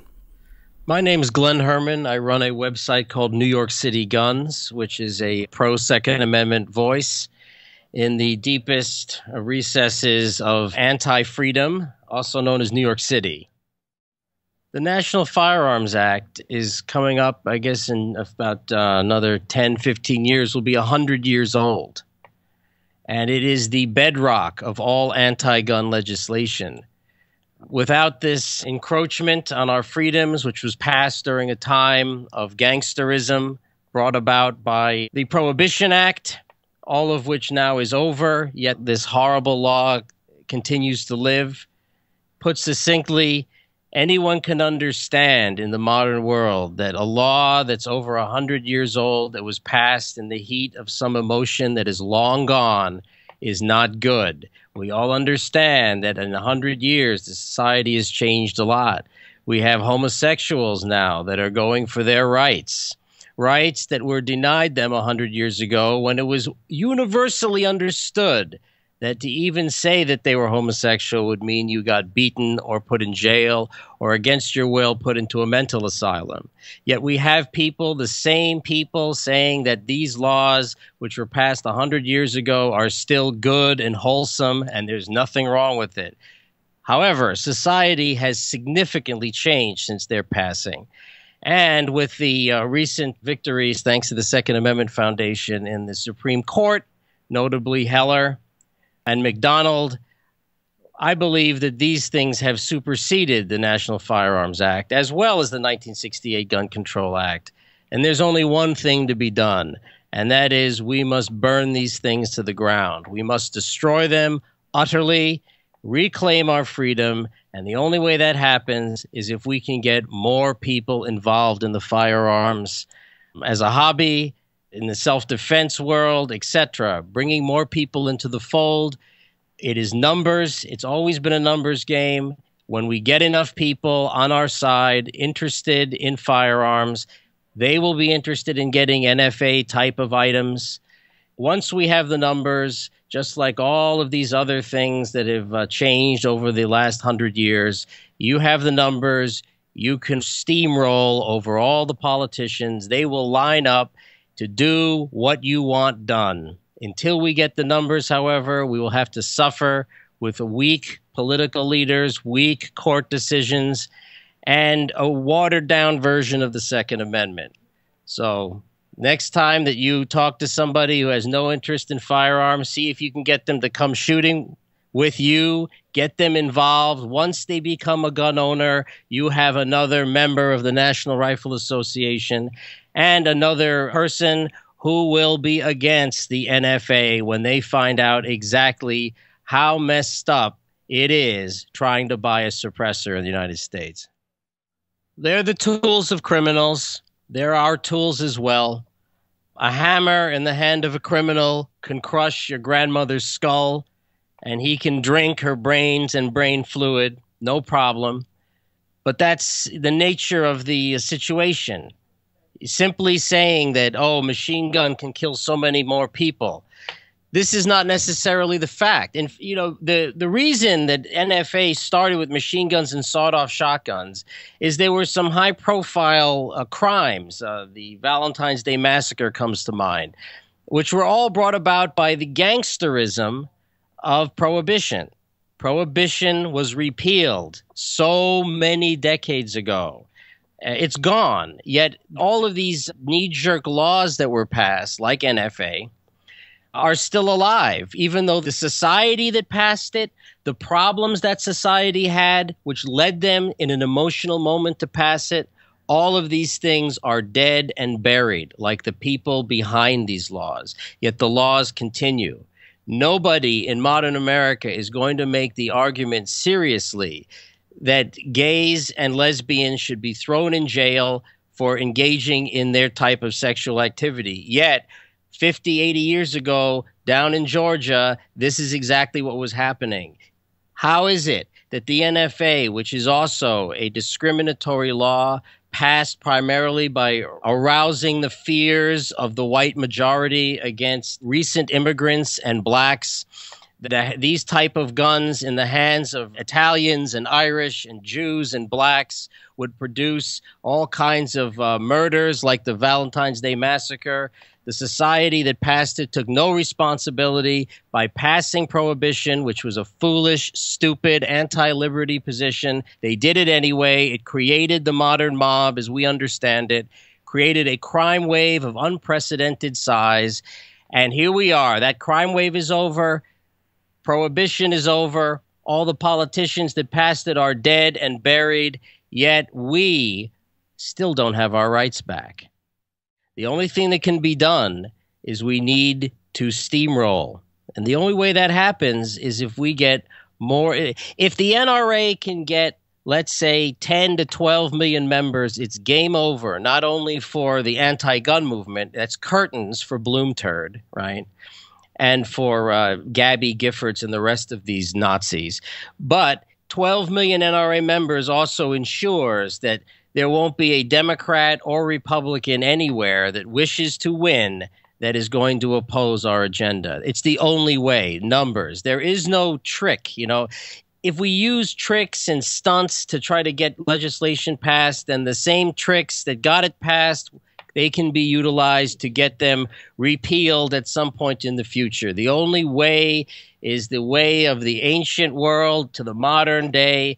If you have the numbers, people will do what you say. So I'm thinking get as many people involved as possible. Bring more and more fresh blood. And it's happening. I mean, the good news is when I was young, something like 70% of the country believed handguns should be banned. In 1972, that was the opinion. Today, it's 72% believe they should never be banned. So I think we've made some progress over the last couple of decades. My name is Ian Houston. I am the editor and creator of the Haas USMC blog on YouTube and on the internet. I'm an independent journalist and a documentary filmmaker. Well, the National Firearms Act, in my personal opinion, is, in short, laughable. It's really just an arbitrary set of controls that was instituted over a perceived threat that wasn't necessarily real at the time. And the reason why I say it's laughable is because it puts these ridiculous controls on firearms that are not even on firearms in some other countries like Canada and the UK. You can own some of the things that are on the NFA, which have much stricter gun control laws than here in the US. So I think that really just goes to show how arbitrary these controls are and honestly just laughable. Absolutely. I think the thing to note here is that these types of items are still available to criminals and can be manufactured easily in one's own garage with common tools.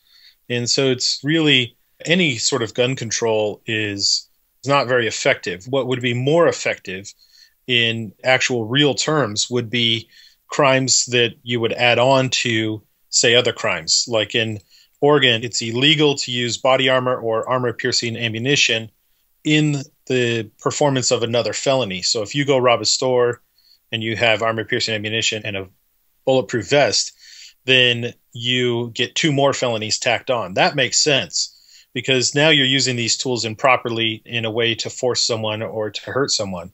Those types of laws make sense, but to just restrict them with a blanket restriction, it's, the criminals are a very small minority of people in society.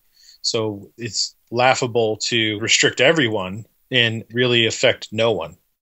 Well, absolutely. I think the intent of the founders who were writing the Constitution at the time, it's pretty clear that their intent was to provide civilians with the ability to have military arms in their home because they had literally just fought a war against an oppressive government that had tried to tax them unfairly and to confiscate their weapons. And this is exactly why we have them, is to protect ourselves from our own government. Well, one of the things I do is in my own personal life is I like to try to have as many items as I might need and really share those publicly and not hide the fact that I have these weapons that are of a military style or a military grade weaponry. And so that people will say, well, why do you have that? And it's weird because what they're really saying is you're a weirdo for having that. But they're asking you a question and you can respond to it. And my response is to try to educate them about why you might want one of these. And my yoga instructor neighbor has since purchased an AR-15 and has been out getting trained with it. The most important thing to remember in this nation is that this nation is a unique nation on the earth.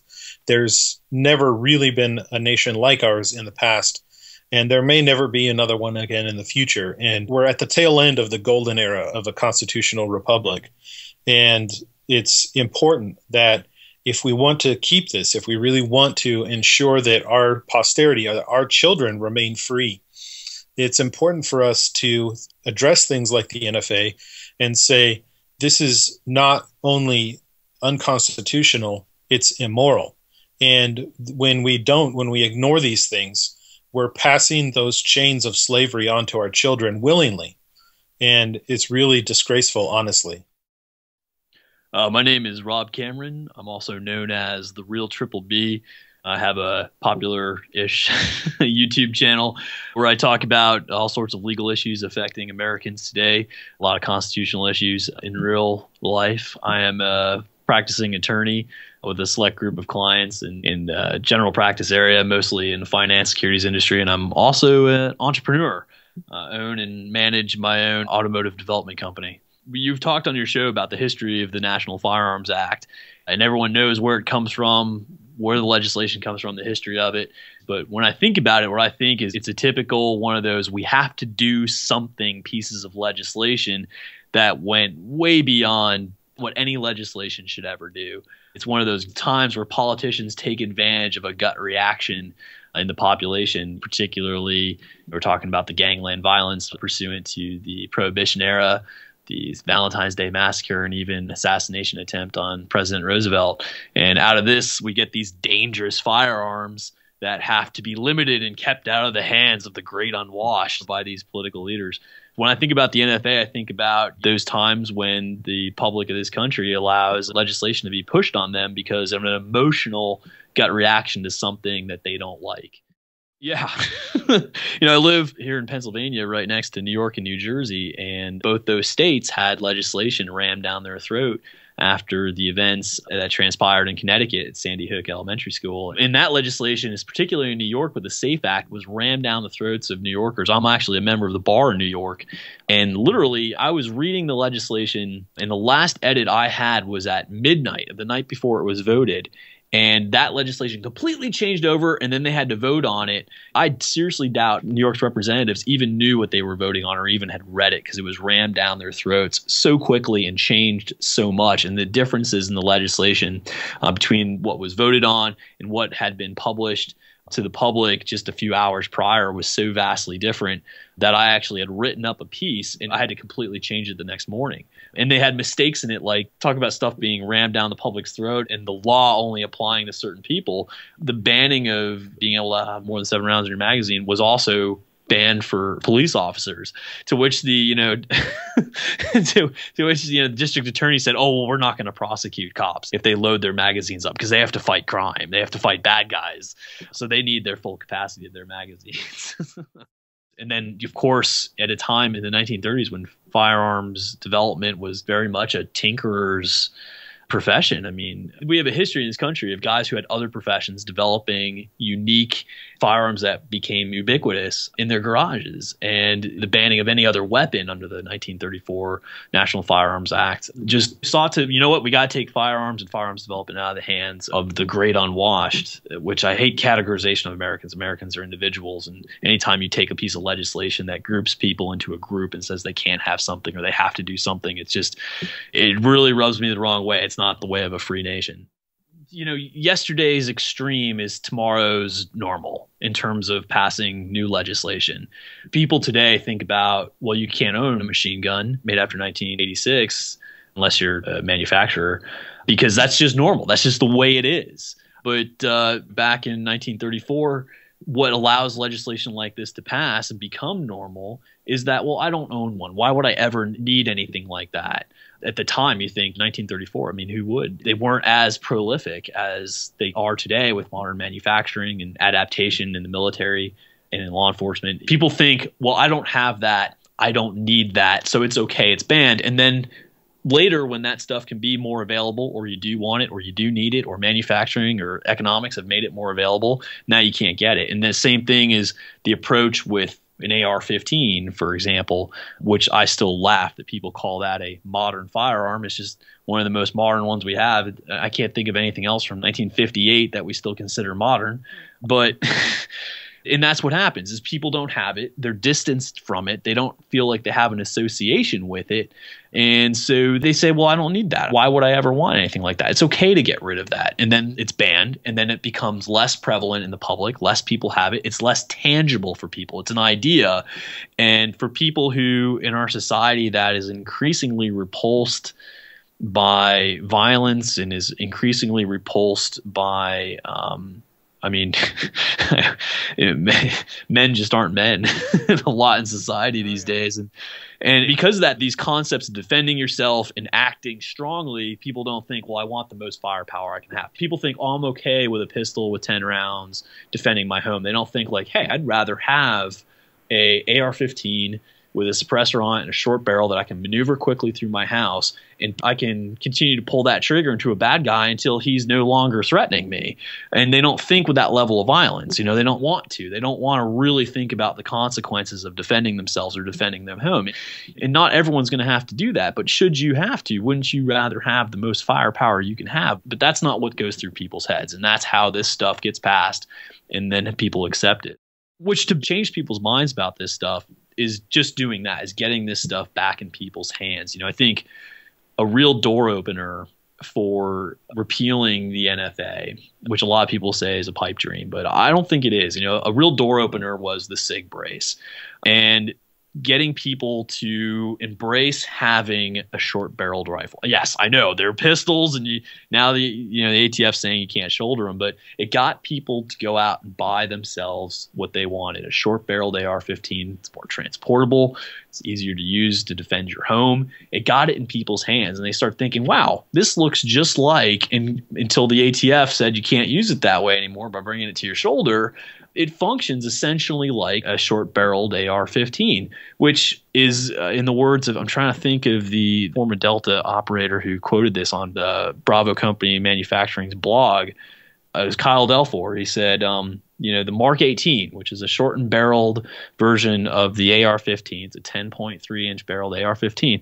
That is the gun that changed the tide of American assault operations in Afghanistan and Iraq. It made assaulters much more effective at their job. It was more maneuverable.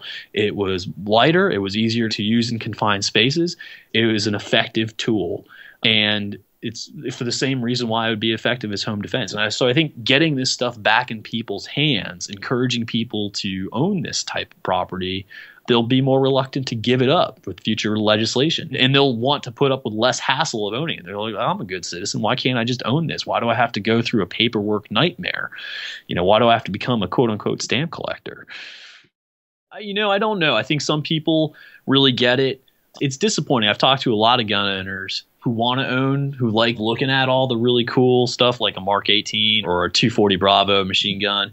They love that stuff. They even would love to go to a range and test it out and shoot it, but they don't really think about how they can't own it and how the gun control came about. And it doesn't really click in their heads. And other people, they know every little piece of history of it. They understand the intricacies of United States versus Miller and how the current state of gun control is completely against what that case ruled, which said that Miller couldn't have a short-barreled shotgun because it had no military purpose. Well, I mean, short-barreled rifles and fully automatic rifles now, that's a military mainstay. So those should absolutely be defended under the Second Amendment according to U.S. v. Miller, which is the paramount case which supports all others supporting the Gun Control Act of 1968, the National Firearms Act of 1934, FOPA, and so forth. So some people really have delved into it and they absorb themselves into it, and others, They just know they can't have it, and it doesn't really bother them. Because again, sometimes even gunners, they're like, well, I don't really need that. So it doesn't create the urgency. I've said in my political arguments, I've always noticed that I can make all the logical arguments in the world, and sometimes I'll appeal to very logical people. But at the end of the day, if it doesn't create urgency in someone's mind, or it doesn't create a personal connection, it doesn't kind of hit a narrative within them, they're not really going to act, and they may not think upon it any further. And I'm not saying that as a negative about people. It's just that there's a lot going on in life, and sometimes you don't have the time to really be like, well, I can't really worry about that right now. But if you own something that someone's trying to take away from you, if you've invested your hard-earned money into something someone's now trying to take away or tell you can't use, or you've come to a conclusion through your own training and development that a different tool is better suited to help you defend your family, well, now there's a real sense of urgency. And now there's a real motivation to get involved and understand the legal arguments and everything behind it, because you have a personal investment in it. And so I think making that connection with people and finding out how to create that urgency or create that sense of desire to change something is a really important step into reaching people's minds and helping them. And you reach someone's mind, people are smart. They'll educate themselves and they'll figure it out real quick. And I say that about all law. This stuff's not complicated. And when someone's motivated, they can learn everything real quick. I really believe that in a free society, everyone should be capable of being an attorney, and everyone should be capable of discussing the law, because when only a few people can talk about the law and only a few people can understand it, then that gives all the power of law to those few people who can quote unquote understand it and explain it. And that has no place in a free society, in my opinion. My name is Dana McClendon, and I'm a trial lawyer in Franklin, Tennessee. I'm famous as James Yeager's attorney. I'm the consigliere to the Camden Mafia, and I am the star of the Hot Crazy Matrix video. I think that anytime I look at a statute, or as a lawyer, I look at a statute or a set of regulations, the first question I ask is, would we write it like this if we started from scratch? And there can be no question that we would not write the National Firearms Act anything like the way it exists today if we started from scratch. Well, I mean, honestly, I think for the average gun owner, it probably doesn't do much, because I think the average gun owner probably doesn't get into suppressors or short-barreled guns first. Now, I think you could make the case that the NFA creates that result rather than doesn't impact it. In other words, if there were no NFA, perhaps people would move more quickly towards suppressors and short-barreled guns, because you wouldn't have all the regulations and paperwork and money involved. So I think it's fair to say that the NFA as it exists today probably makes it a little harder for people to move past the initial entry points and into the more, if you will, exotic stuff. Well, I agree. If we were to start all over and say what's important in the regulation and what makes no sense at all, we would definitely not arrive where we are. I agree with you. I think for most people alive and entering into firearms purchasing today, they kind of start with a acquiescence to some rules that maybe make no sense at all. We just kind of accept them off the top, and I think maybe we need to go back and look at that. Well, I think the important thing is that the two acts that you've talked about are kind of the launching point for everything else they want to pass to take more stuff away. And when I started buying firearms, these were the rules, and it never really occurred to me why or whether they should be. They were the rules. The more encroachment that happens, the more the next generation of buyers will say, oh, well, these are just the rules. So I think we should be aggressive in reviewing these things and revisiting whether or not some of those rules are justifiable. Well, obviously you want to be an activist individually. You want to vote faithfully, and you want to support the people that are on the front lines of these things. I would like to see less infighting amongst us. We kind of nitpick with one another. There's guys that'll criticize the open carry guys. There's the hunters who don't want anything to do with the guys who like to have guns that are different than the ones they like. I think we should all realize that what separates us is tiny, and what we have in common is much more than the size of anything that separates us. So I think we should present a much better united front on these things. Hey, stay alert, be a good role model, and be a reasonable and rational person in defense of our rights. My name is Aaron Cowan. I'm the lead instructor for Sage Dynamics. I do defensive-focused firearms instruction. I also write for a number of online websites and a few magazines. Monderno.com, BreachBangClear.com, Recoil Web, Funker Tactical, and I write for Recoil Magazine and Ballistic Magazine. The National Firearms Act is probably the best example in modern history of the most glorious overreaction to an isolated event. Basically, the biggest impetus for it was the St. Valentine's Day massacre. But the irony of the act was it didn't have any teeth, because anybody who owned, say, a Thompson machine gun, it was now illegal unless they registered it. Well, because of the wording of the act, if they registered it, then they would be incriminating themselves under the Fifth Amendment. So nobody registered these guns. So the NFA didn't actually get teeth until it was basically gutted and almost completely rewritten in 1968 with the Gun Control Act. At the end of the day, it's garbage, because through the annals of time, criminals don't use suppressed weapons. Criminals don't use select fire weapons. I think there's 2 cases on record of an NFA item being used in a crime, and both of them were used by, unfortunately, police officers. So there's absolutely no evidence whatsoever that this act should even exist. Well, the Second Amendment is part of our Bill of Rights, and what it does is it recognizes a natural right. All the Second Amendment does is recognize our natural right to self-defense. It didn't give it to us. It recognized the fact that it already existed. I mean, self-defense is human nature. We've always had an innate, basic, if you want to call it reptilian brain or brainstem programming to defend ourselves. We have a natural body alarm system.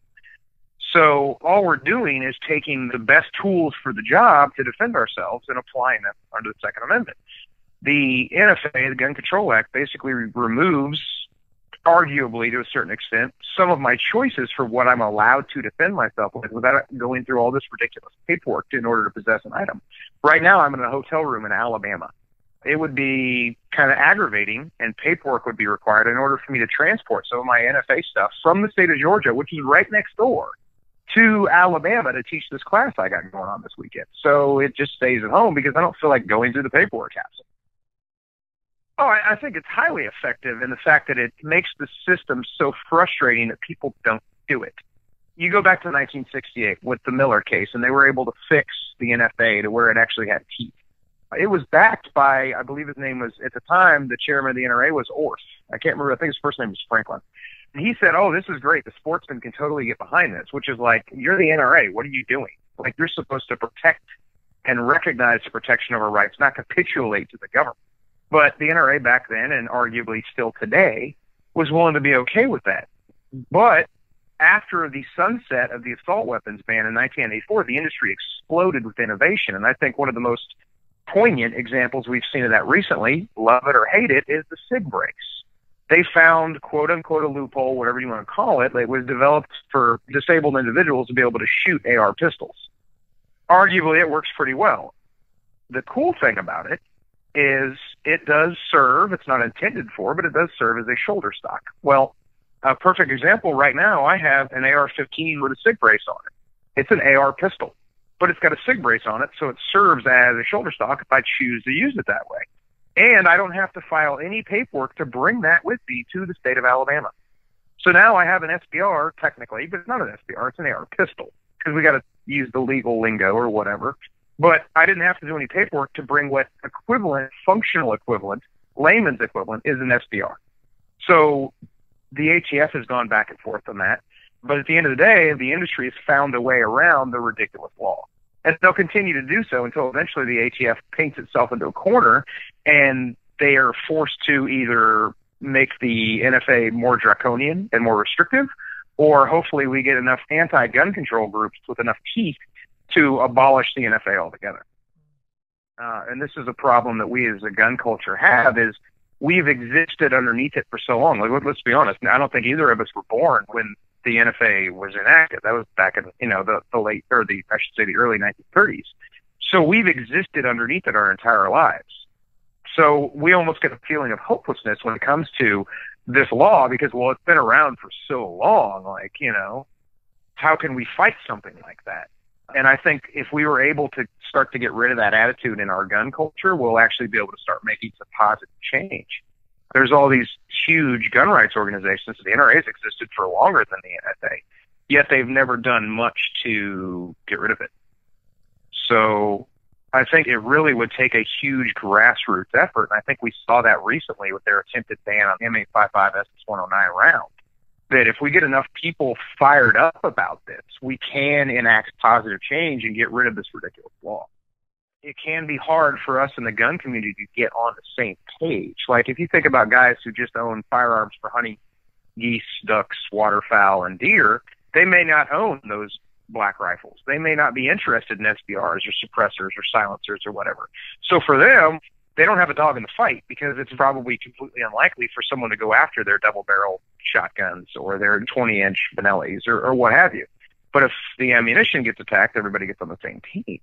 I think what we need somehow is some kind of rallying call for every single gun owner, regardless of why they own their firearms, to get on the same page, because gun rights for all is exactly that, gun rights for all. Even if it doesn't necessarily apply to what you own firearms for, being part of that community means, I'm not going to say you have a responsibility because you don't, but at the same time, you're an American citizen and we have the Second Amendment, like, we should all be on the same team no matter what, which is completely false. I've spent a long time in law enforcement. I had just left a full-time law enforcement career to teach full-time. I still maintain a reserve status with a law enforcement agency. But all my time on the street, all my time working investigations, never came across what would be considered an NFA item. I never encountered suppressors. I never encountered silencers. I never encountered short-barreled shotguns. I never encountered automatic weapons. Like, it just, those don't exist on the street. I'm not saying they're not out there. I'm saying we don't see them. Like, they don't really pop up in criminal enterprises. Every now and then I'll hear about a guy who came across some hand grenades or came across a sawed-off shotgun or something like that. But it was an illegally modified weapon to begin with. It wasn't an NFA item. It was a regular run-of-the-mill shotgun that someone had home modified, which is kind of a different animal. So, like, registration wouldn't even factor into that. It wasn't like someone illegally purchased this thing and then used it in a crime. They took a regularly purchased weapon and then made it illegal by modifying the barrel length. Well, probably the most important thing is just because you have a right now, the right is not self-protecting. The Second Amendment is the only amendment that I'm aware of that is under constant attack. No other amendment, be it the First, the Fourth, the Fifth, the Sixth, faces the same degree of outside political scrutiny as the Second Amendment. When is the last time somebody tried to do something so monumental as restricting access to certain items as they have with the Second Amendment? You've never seen that with the Fourth Amendment. If anything else, the Fourth Amendment is constantly being reinterpreted to better identify what someone's rights are versus restricting those rights. So as a gun community, we can't take for granted the fact that it's always going to be there if we're not willing to protect it. The Second Amendment can become a paper tiger. We can be restricted to such a degree that, yes, we're still allowed to own firearms. So what happens when they're like, the only thing we're allowed to have is like single shot breech load rifles that are only rim fire in nature? That's still Second Amendment, still right to bear arms, but the government wants to be able to dictate which arms we bear and what kind of ammo we're allowed to put in them, which I'm not okay with, and I don't think any gun owner should be either. You see people get ridiculously involved in some of these things that really don't have a bearing on everyday life. I see a guy in GoFundMe who's able to raise $45,000 for a potato salad recipe, but we can't get people backing Second Amendment groups outside of the National Rifle Association to go up against the government and say, look, this isn't cool. We're not going to allow this anymore. This is a totally different generation of shooters, and we have to have an equal footing voice. Who are you and what do you do? My name is James Yeager, and I own Tactical Response, and basically we train good people to kill bad people. The National Firearms Act was the first anti-gun law in this country, and it is a travesty of justice, and it is tyrannical, and it was the beginning of the end. Yeah, Miller versus U.S. Was the first case against the Gun Control Act, and that wasn't handled well at all, but that became the chink in the armor, so to speak. That became the crack in the dam. The NFA was the first time that it was okay to impose on the Second Amendment, and it's only been used as a stepping stone from that point on. I was a cop for a long time, 20 years, and I never saw anything that would be considered an NFA weapon used in a crime. The only one I did find the whole time was an illegal machine gun, and the ATF didn't want to prosecute it because it wasn't worth their time. I'm sure if that person would have had any money, things that the ATF could have seized from him, that they would have done it, but he was just a poor criminal, and they didn't have the time to mess with it. It would be like, in my opinion, for them arbitrarily to decide how many inches a barrel could be or how long a gun should be, would be like them saying that I can't use an exclamation point or I can't use verbs or anything like that when I'm talking. It's a free speech issue. It's a Second Amendment issue. And trespass on those is wrong, and people should really be mad about it. I'm not really sure if any change can be effected on the National Firearms Act. The pessimist side of me says it's gone too far. The optimist side of me says we need to educate people, and we need to invite new people into the realm. We need to get people interested in ownership of these things, especially silencers, which is the new fad. We need to push that. But again, I'm this yin and yang. I think, yeah, we should try to get more people interested, but the other side is all hope is lost, and eventually we're going to have to hit the reset button. And your name is, sir? It's Todd Rathner. I represent the NFA Freedom Alliance. You obviously know something about what we're talking about. And give us your thoughts, Todd, on NFA. Well, I think the whole National Firearms Act is unconstitutional and should be repealed. It's a ridiculous infringement on people's rights. It doesn't make a whole lot of sense. The bureaucracy that it has grown into is ridiculous. And as I said, it doesn't make sense. If you look at the way the NFA is enforced in terms of short-barreled rifles, for instance, the definition of a pistol is actually a short rifle, but if it doesn't have a stock, it's a pistol, and if it does have a stock, it's a rifle, and somehow that stock and the length of the barrel somehow makes the gun an NFA item when, if it's a pistol, it's not an NFA item, so it's really confusing and it's ridiculous and it's not enforced consistently and it's not enforced properly, and we should just repeal the whole thing.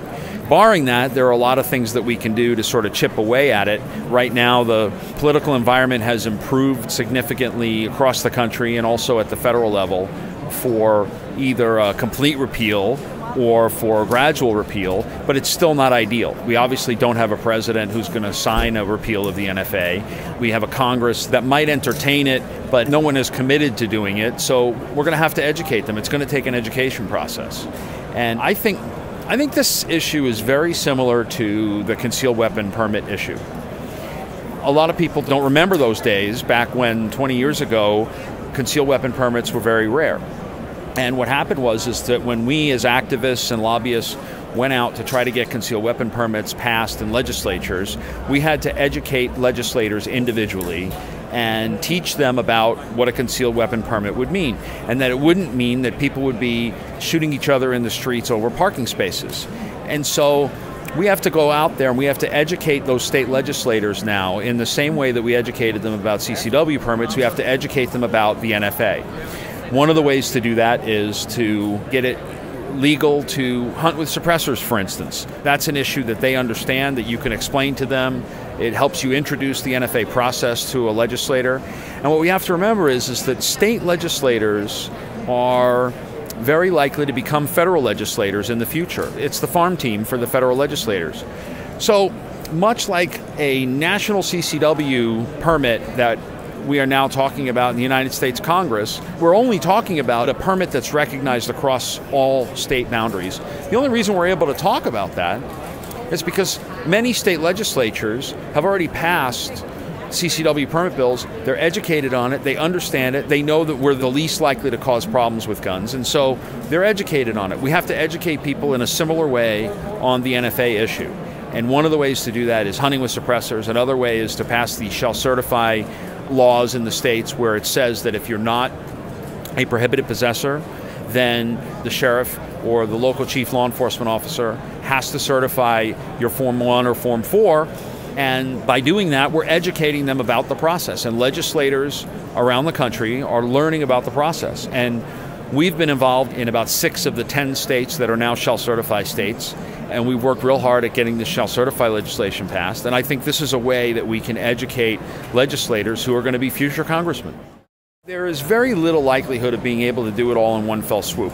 What we need to do is chip away at it. We need to educate legislators and slowly tear this thing down. That's the way to get it done. We've proven that in every area of firearms legislation.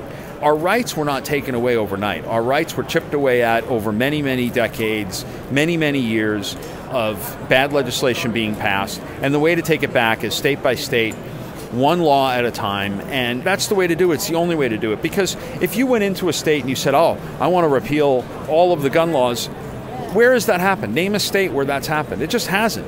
Every single state has been incremental. And 20 years ago when we started with CCW and we started with firearms preemption laws, everyone thought the law had to be perfect because once you pass it, it's going to be that way forever. Well, it's not true. In Arizona, which is now a constitutional carry state and has been ranked the #1 state for gun owners by Guns and Ammo magazine for the past 2 or 3 years in a row, I've had what I would consider to be a pretty substantial role in turning back the bad gun laws in Arizona, and it's taken every bit of those 20 years. You still have bad gun laws in Arizona? I can't believe that. Yes, to this day. We are trying to pass good gun laws and get rid of some bad policies through good legislation. Most of the bad laws have been repealed. But the cities and towns are still messing around with gun laws when they shouldn't be. Even though we have a solid preemption law, they're still messing around with it, and we've got to stop them. And 20 years ago, when we passed the reform to preemption, the critics said it was an imperfect law, that it was only 95% of the pie, and we should let the governor veto it, not make a deal with the governor, not make an agreement with the governor, let the governor veto it and come back and make her sign another bill next year. Well, she never would have signed that bill, and we would not have had a basis to build the rest of preemption off of. But ever since then, we have gone back session after session and improved on our preemption law. Now we have one of the strongest preemption laws in the country. And Arizona is arguably the single best state for a gun owner in the United States. And so it just takes time. And anybody that says we can do this in one fell swoop is not a person who actually has experience lobbying in the legislatures. It's unrealistic and it's not pragmatic. Am I looking at another 20 years before we make NFA irrelevant? Well, it could be. And in reality, 20 years is not a very long time. If you would have told me 20 years ago it's going to take 20 years to get constitutional carry in Arizona, I would have jumped up and down and screamed. But in reality, it wasn't all that bad. It wasn't that long a time. I mean, if we could fix this stuff overnight, believe me, I would fix it overnight. I moved from New York City to Arizona because I wanted to get away from bad gun laws, and I wanted to be where it was legal to own whatever kind of guns you want. We will eventually be able to chip away at the NFA. It may take 20 years. It might take 10 years. It might take only 5 years. You know, look, this is about being in a position to exploit opportunity. Right now, we have an opportunity with the U.S. Congress. Once we get a good president, we've got to be in a position to exploit that opportunity. One way to do that is by educating legislators and educating congressmen and getting them up to speed on the issue. But we can't do that if we don't have people out there willing to help us and willing to work on it with us. So the more people that are willing to work on it with us and help us educate legislators, the sooner it's going to happen.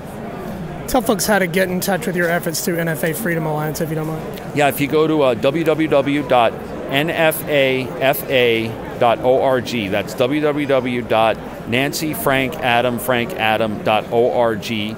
That's our website. I'm Jacob Herman. I'm the Director of Business Development for Century Arms. The NFA was in place to directly combat the idea of gangster violence in the 1930s. It's completely antiquated. It basically provides another background check for people that are already going through a federal background check, which is the National Criminal Instant Background Check through the FBI. So it's a dual background check that takes weeks or months, depending on how far backed up they are. And basically, you're paying a tax to excise your right to possess a certain type of firearm that a government agency has not used legislation, but has used regulation to in place in the NFA, and it is a burden to taxpayers and it's a burden to civil liberties. Absolutely not. That's the common mindset that the anti-gunners use to oppress law-abiding Americans, is the idea that one thing is more dangerous than the other.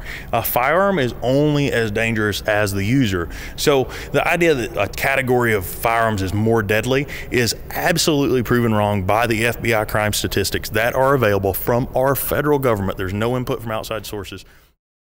I think that we should make it more aware, and it has been since people are buying more and more suppressors, that it is an antiquated system. that it is paying a tax for your rights. I think that's how people should talk about it, is why should I be taxed on something that other countries can buy that is not any more dangerous? And really, if you take suppressors into example, that's here to help my health. Why should the government tax me for the betterment of my health? And I think that the other thing we need to do is join NFA alliances, join ILA, NRA ILA, and when you join those, write a letter to your congressman and say, hey, this is wrong. This is a problem. If you write a paper letter and request a reply, your congressman has to reply to it. And if enough people do it, there will be change. My name is Charles Heller. For 16 years, starting my 17th, I've been the host of Swap Shop, Liberty Watch, and America Armed and Free Radio in Tucson, and archived on the internet at libertywatchradio.com in the recent shows column. I am the co-founder of the Arizona Citizens Defense League. Arizona is rated as the #1 state in terms of firearms friendliness by Guns and Ammo magazine, largely because of what we've done here in the last 10 years. We have constitutional carry. That was our idea at the Arizona Citizens Defense League. We even had to talk the NRA into it. It wasn't completely in favor of it in the beginning. We had to kind of push them a little bit. And we got everybody on board, and we got it done. And because of the work I did with AZCDL, I was asked for a time, for about 2.5 years, to be the executive director of Jews for the Preservation of Firearms Ownership. Well, it was one of the first successes at using an excuse for overregulation in terms of government authority on guns. They used people's fear of people like Bonnie and Clyde to regulate the guns that supposedly people like them and Pretty Boy Floyd and Machine Gun Kelly and other people would use in crime. And I don't know, but anybody that thinks that Machine Gun Kelly or Bonnie and Clyde would have been limited by a gun law probably ought to have other forms of reality checks. Well, it's very racist in its nature. First of all, the origins of gun control in the United States are racist in their roots. You started to see in the aftermath of the Civil Wars that people were afraid of black people, the freedmen, with guns. And the states, in both the North and the South, began to restrict the rights of people to keep and bear arms if they were of color. Now, they didn't apply those sanctions evenly. And it wasn't until into the 1920s that New York and Chicago and bigger cities started clamping down real hard on the right to keep and bear arms, but they clamped down much harder on minorities than they ever did on white folks. Well, over the years that changed, and they got to be a little bit more egalitarian, and now it's worth your freedom to try and bring a rational tool of self-defense to New York, New Jersey, Massachusetts, or several other communist-held territories. So the NFA was a codification of guns that could be made to look ugly. And that's really what the NFA is. I mean, today you're seeing a huge surge in ownership of Class 3 guns, with the exception of machine guns, because the amount of them has been frozen. But there's a huge surge in suppressors. It's now legal in many states to hunt with suppressors. And there's been a huge surge in SBRs, short-barreled rifles, and short-barreled shotguns, which are not banned in 37 of the 50 states. Well, I think it's wrong to place this in the context of crime. There's a larger context that we ought to be obeying, and that is the context of freedom. We ought not to be concerned about whether a particular gun is good for defending oneself against crime or for any other reason, or defending yourself against a government that has become tyrannical. That is, whether or not government has the authority to regulate something at all. We ought to be looking at it not from a crime statistic. We ought to be looking at it as a symbol of the freedom that we all hold dear. And you're simply free to do anything you want to do, or you should be, provided you don't damage the property of another or endanger people or hurt them. But get rid of suppressors in the class. Let's deregulate suppressors. I mean, they just are not. If the states want to regulate it, that's a separate issue. It probably is still an infringement on your Second Amendment rights, but that's a different conversation. Take suppressors out of the mix and treat them, frankly, I would treat them as nothing at all. I would treat them as unregulated. But if you want to regulate a suppressor as a firearm, okay, that's an intermediate step from the way it's regulated now to eventually deregulate them completely. Well, one of the things you can do is join the various organizations. There's a new one that's been lobbying. It's run by Todd Rathner, who would be a great guy for you to interview. And Todd is NFA. And he has single-handedly, in several states, gotten positive changes in legislation. One of the states, I think it's Kansas, in the last few years has legalized the possession of Class 3 stuff. It used to be 36 states, now it's 37. I'd like to see that go all the way across the country. There's not much hope for places like New Jersey, but even there may be positive change, and I don't want to be negative. I don't want to speak negative into the future. And I think New York City is going to eventually even change as far as becoming shall issue, or at least closer to shall issue. We didn't lose our rights overnight, and we're not going to gain them back overnight. It's not some fairy godmother that's going to fly over and tap us with her wand. Suddenly we'll be able to walk down the streets of Manhattan with an MP5 and a suppressor on it. But by the same token, we can make incremental steps towards retrieving the right to keep and bear arms and putting it back in its rightful place. People can join the NFA, FA, they can join NRA, they all join their state organizations. There's some wonderful state organizations like Florida Carry and in Ohio, Buckeye Firearms Association and several others in Ohio. In Illinois, there's the Illinois State Rifle and Pistol Association. You go around the country, and not only do you join the national organization, DOA is phenomenal, but you also join the local organizations. Don't be afraid to get the local organization to act in a very spineful way, to challenge some of the status quo. Don't ever be afraid to challenge the status quo and change something to get a better result. The only important thing, and this is what we learned from years of activism at Arizona Citizens Defense League, is never give up one thing to get another. Always stick to principle. Our motto here has been, if you don't want to sign our legislation this year, Governor, not a problem. We'll just have the next governor sign it. Do the right thing this time or do it next time. It's up to you.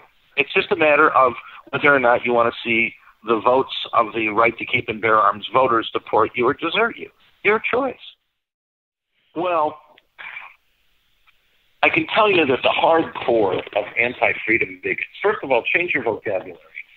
When you're talking to people, frame their dislike, their distaste for your right to keep and bear arms as what it is, which is bigotry.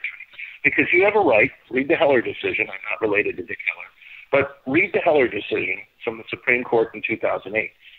The right to keep and bear arms is a basic individual fundamental right, just like speech and assembly and petitioning your government and all the other enumerated rights. It's an enumerated right. So anybody who's against your rights in advance of any knowledge about you personally is by definition using prejudgment, which is called prejudice. And a person who's prejudiced against your rights is rightfully called a bigot. So call them bigots. And use the language, use the emotional language that they would use against you, against them. I refer to that as tailpiped carburetorism. Learn how to take rhetoric and law and learn it well enough to bend their tailpipe all the way around to their carburetor. Let them choke on their own exhaust. If you learn to do that, you'll be a more effective activist. My name is Ben Mookie Thomas. I am currently the brand ambassador for Spike's Tactical. We make machine guns, ARs, and suppressors.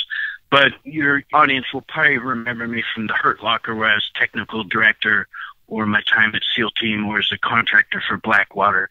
I've been in numerous books. I was the subject of the book Green Zone, which was made into a movie with Matt Damon. And I've got a YouTube channel with about 10,000 subscribers, which isn't much, but that's how you would know me. Well, it's funny. I was talking about it with a friend the other day. My grandfather smoked cigarettes for 60 years, and he quit cold turkey one day when they doubled the price of tax. And the American government has this history of taxing people out of access. And it's a form of social control through taxation, and it only affects the people who don't have the means.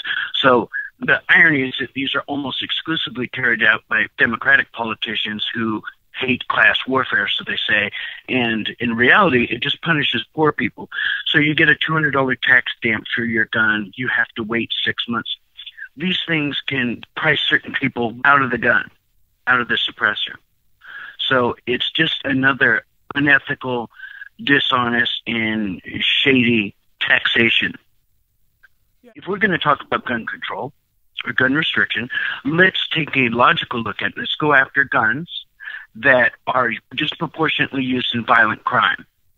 Now, you're going to find these guns cost under $200, and they're all stolen. We are banning and taxing weapons that historically do not ever get involved in a violent crime. Suppressors, short-barreled rifles, ARs, very rarely. Now, when a black rifle is used in a crime, it gets a tremendous amount of media traction because it's very sexy, it's very scary, it represents a lot of things that people fear. But the reality is, if you are going to be murdered with a gun, it's going to be a stolen Glock 17 that's 15 years old, and it's going to be shot by someone who probably has never fired a gun before. So how do we address that with more gun laws? I don't know. I think it's a parenting problem. A violent crime committed with a gun represents a horrible act of depraved desperation. And that is antithetical to the process of getting SBR. The wait period, wait for a pistol, tax stamps, background checks, et cetera, et cetera. So we really are targeting the wrong people. And we were doing that in the 1930s. I have to be honest with you. The answer is not engaging the gun community. It's engaging the people who fear guns. As I tell my friends, whenever you meet someone who is a vocal advocate for gun control, you have to look at it this way. They are probably a good person. They want to protect their children or innocent people from violent crime. Right? These are noble things. We just disagree on how do we get there from here. So the answer is to demystify and to educate and to bring people into our world. We're not all crazy guys living in Tennessee, making moonshine. We're accessible. We're real people. We're concerned about the world that we live in. So I think the real answer is get your friends who don't shoot guns. Don't alienate them. Don't attack them verbally. Just invite them out to shoot and let them experience the joy of shooting. And remind people that expressing their freedoms is an American responsibility, whether that be freedom of assembly or freedom of speech, but the Second Amendment as well. And remind them that anytime we go to amend the Constitution, the entire Constitution's on the table for amendment. And it's a very slippery slope. Hey guys, Jared Markle from Student of the Gun Radio here. I want to thank 2AToday for having us on. And on the other side, on the other line, in the glass case of emotion, is Paul Markle, host of Student of the Gun Radio. And I'm going to throw it over to him now, and he's going to tell you what he thinks. Thank you, Jared. Yes, I am Paul Markle, host of Student of the Gun Radio and television. Yes, television too, so check us out. Where should they go for all things Student of the Gun? Studentofthegun.com. Start there and branch out. It's fun. All right, what do you think of the NFA restrictions and their effect on our firearms freedoms? What I'm going to say is that you cannot have an honest discussion with anyone about NFA. Like, what do you mean you can't have an honest discussion? No, you cannot sit down and explain to me honestly how a rifle with a 15-inch barrel is more dangerous than a rifle with a 16-inch barrel. Or a rifle with a 16-inch barrel, but it's only 25 inches long is more dangerous than a rifle with a 16-inch barrel that's 30 inches long. Yeah, exactly. Also, let's talk about silencers, moderators, suppressors, what have you. We all should understand that the noise generated by a gunshot is just a byproduct.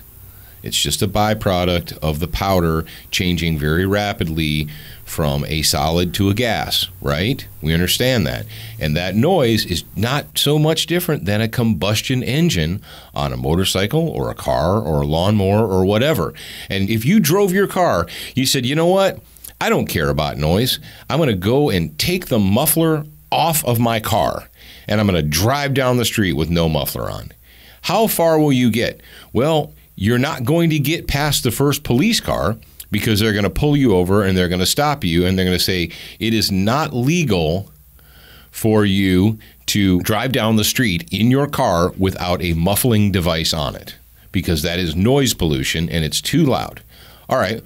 Well, if we can do that, if we can force people by law to have sound suppressors on their automobiles, sound suppressors on their motorcycles, sound suppressors, I mean, go to California and run a leaf blower. They're like anti-leaf blower because they're noisy and they kill the environment. They scare people. They scare people, you know, whatever. Any kind of combustion engine has to have a sound suppressor on it. So why not put those on firearms? Even the freaking Europeans know that it's a good idea to muffle the shot. Did you guys know that in Europe you can walk into a hardware store and buy a suppressor? Yeah, now not every European country. They're all different, obviously. But as a matter of fact, there are some places in Europe where it is against the law to fire a gun outside in public without a suppressor on it because it's considered rude and stupid. Are you saying that we should be more like Europe? No, I'm saying that we need to exercise our brains and quit getting all of our information or our ideas or our opinions from Hollywood and movies and TV. It's retarded. And what's worse... Oh, you said it. Retarded? Oh, it's crazy. It's crazy, insane, retarded. Okay. That statement just raped me. Anyway... The fact that there are people in the United States that are gun owners that still think, well, I understand, because poaching will go up. Poaching will go up? If silencers are made available without tax stamps, poaching will increase. So criminal behavior is going to increase because of the object. So you're telling me right now in the United States that poachers don't shoot deer in the head with .22 rifles? Well, yeah, they might do that, but what's your point? Well, why do poachers poach deer with .22 rifles under darkness? Well, because it's really quiet. Yeah, yeah. So you're telling me that a poacher who spends 10 cents a shot on a .22 to poach deer is instead going to say, you know what, I changed my mind. Now that these silencers are available, I'm going to go and spend $300, $400, $500, $600 on a silencer, and then I'm going to go poach my deer. That's a pretty big investment just to poach deer, right? Well, what about murders? Well, people will be able to get away with murder because guns will be silent. Shut up, you moron. First of all, if I wanted to kill you silently, I would do it with a knife. Or, well, yeah, but you have to touch them with a knife. Can I not go to Walmart tomorrow and buy a crossbow? Well, yeah, you could do that. But what, moron? There is no legitimate, honest argument against this. It's all based upon emotion. It's based upon, I get my ideas and my notions from watching TV. People, even in the gun world that own guns, think that a 30-06 rifle or a 308 or even a 223 with a can on the end of it, it becomes silent. Now, the bullet is still supersonic. You guys understand that basic physics, right? When it comes out of there, it's still going to make a supersonic crack. You can still hear the shot. It just sounds different, and it doesn't bust your ears. What do you think as a gun community we can do to bring about a change in the NFA restrictions? First and foremost, stop putting socialist progressives in office. Because socialist progressives like Comrade Barry and Comrade Clinton and so forth, even when they're gone, their stink and their stain are left over, and they're left over in the courts. There are people in the courts today that are overturning or refusing to hear constitutional questions that were put there by William Jefferson Clinton, the little philanderer, and they're still there, and they're going to be there for life until they get bored and leave. And Comrade Barry has been stuck in the courts full of progressive liberal leftists who don't like guns and don't think you peasants need to have guns. And so when it comes down to it, they're not going to hear the case. You guys understand that, right? The Supreme Court can refuse to hear a case. People are like, well, that's unconstitutional. We'll sue. Yeah, you can sue. You spend all your money, and then you get there, you get to the doors of the courthouse, and they say, no, we're not going to hear that today. So you can go away now. So how are we going to stop this? Retake control of the country. Get your heads out of your asses. Stop letting your friends and neighbors and stupid relatives vote for communists and socialists, because until we do that, there is going to be no change. And that's that. No change. There's not going to be any change. None. What about hope? No hope, no change. No hope, no change. Okay, so now it's my turn. And I want to thank all the previous contributors to this show, and a special shout out goes to Tack Daddy. It would be half the show without his contributions. So thanks, Tack Daddy. In this episode, we've heard all about what a bunch of bullshit NFA restrictions are, and all the reasons why. Hopefully you're in agreement and have accepted this. And now that you have a good understanding, I'm going to talk about what's next. First off, I want to talk about mindset. We in the gun community need to change our mindset in the fight for firearms freedom. So in the interest of that, I'm going to cut it to you straight. Here's the truth. The National Firearms Act of 1934 is gun control. The Gun Control Act of 1968 is gun control. The Hughes Amendment from 1986 is gun control. The sum of the NFA and all its follow-on demon-spawned legislation is gun control. If you don't like gun control, NFA is the thing you don't like. These disgusting laws are the foundations of gun control and what we should be fighting also. Not just sitting back taking what's being thrown at us and undoing those latest infringements of our rights, one at a time, over decades. And speaking of that fight, here's some more truth for you. We're not winning. Okay? We're not winning. The antis are getting smacked around good and hard, and we're pushing back right now, but we're not winning the battle against gun control. Here's an analogy that might help you reassess your mindset on this. If Canada invaded the United States, yeah, I know, hilarious, and would never happen for all sorts of reasons. They're much more likely to be on our side, but what if they did, and were like, "We want your maple trees, eh? And ham." Then they took control of several northern states and cities. In response, the country mobilizes and we have them pushed back to within 200 miles of the border. Do you think Texans would call that winning? I don't think they would. Not until we were 200 miles on the other side of the previous border. Let's draw a new one. What we lost and then some might be our battle cry. That's the mindset we need to have with the gun control fight. Granted, we've had a lot of success in the past 2 years, fighting back the onslaught of our rights and regaining lost ground in the 2A realm. I take nothing away from all the recent progress and effort put into it. It feels good to see things going this way. Every time a state goes constitutional carry, we take a big step in the right direction. But even that's not winning. There's a reason you don't hear people say, "We won the Korean War," because it basically ended up where it started. We're just winning at regaining lost territory. And we're not even close to our 38th parallel with the loss of Second Amendment freedom. We're not even close to winning. And we have a tendency to relax and go back to sleep when we have some success knocking down just the most recent attacks on access to firearms.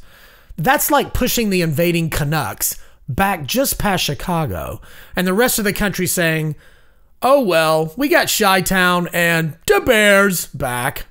That's good enough." No, that wouldn't be good enough. Good enough is an NFL team in Montreal.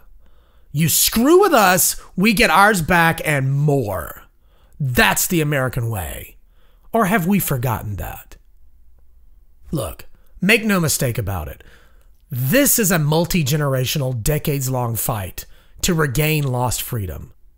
And we're not going to get back what we lost, and then some, if we as a gun community don't wake up to the fact that the Second Amendment has been infringed.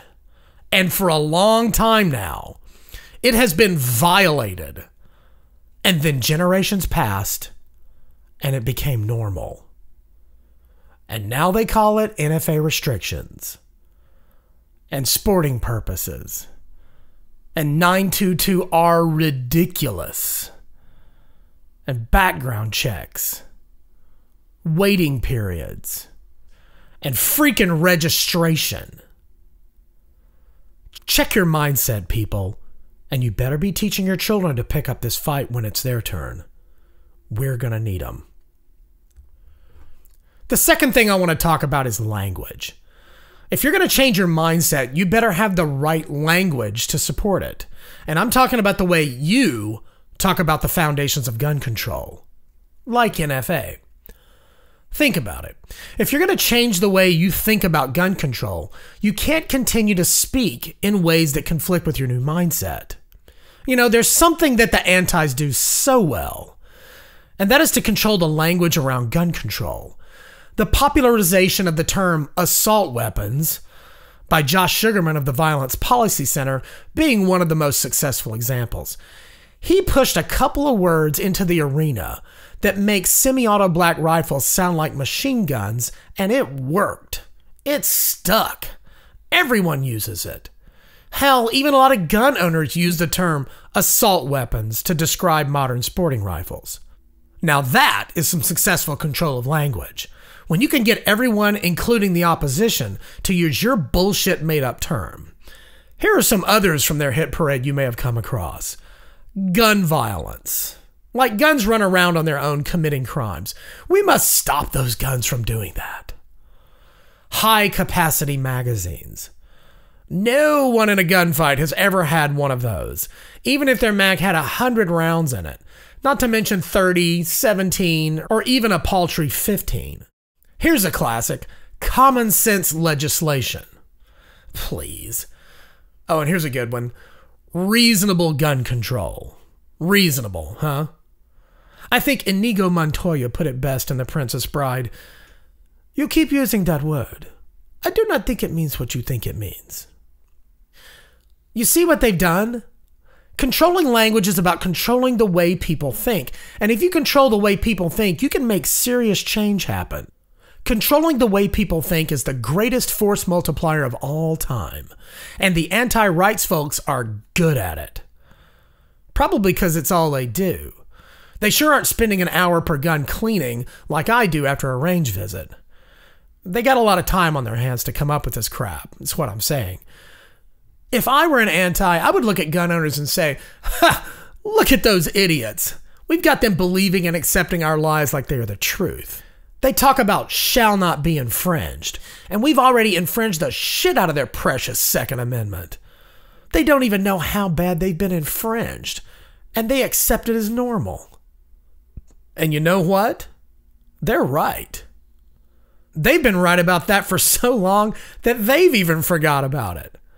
And work at this like they're starting from zero and move on to the next infringement like none have ever existed. Well, this has got to change.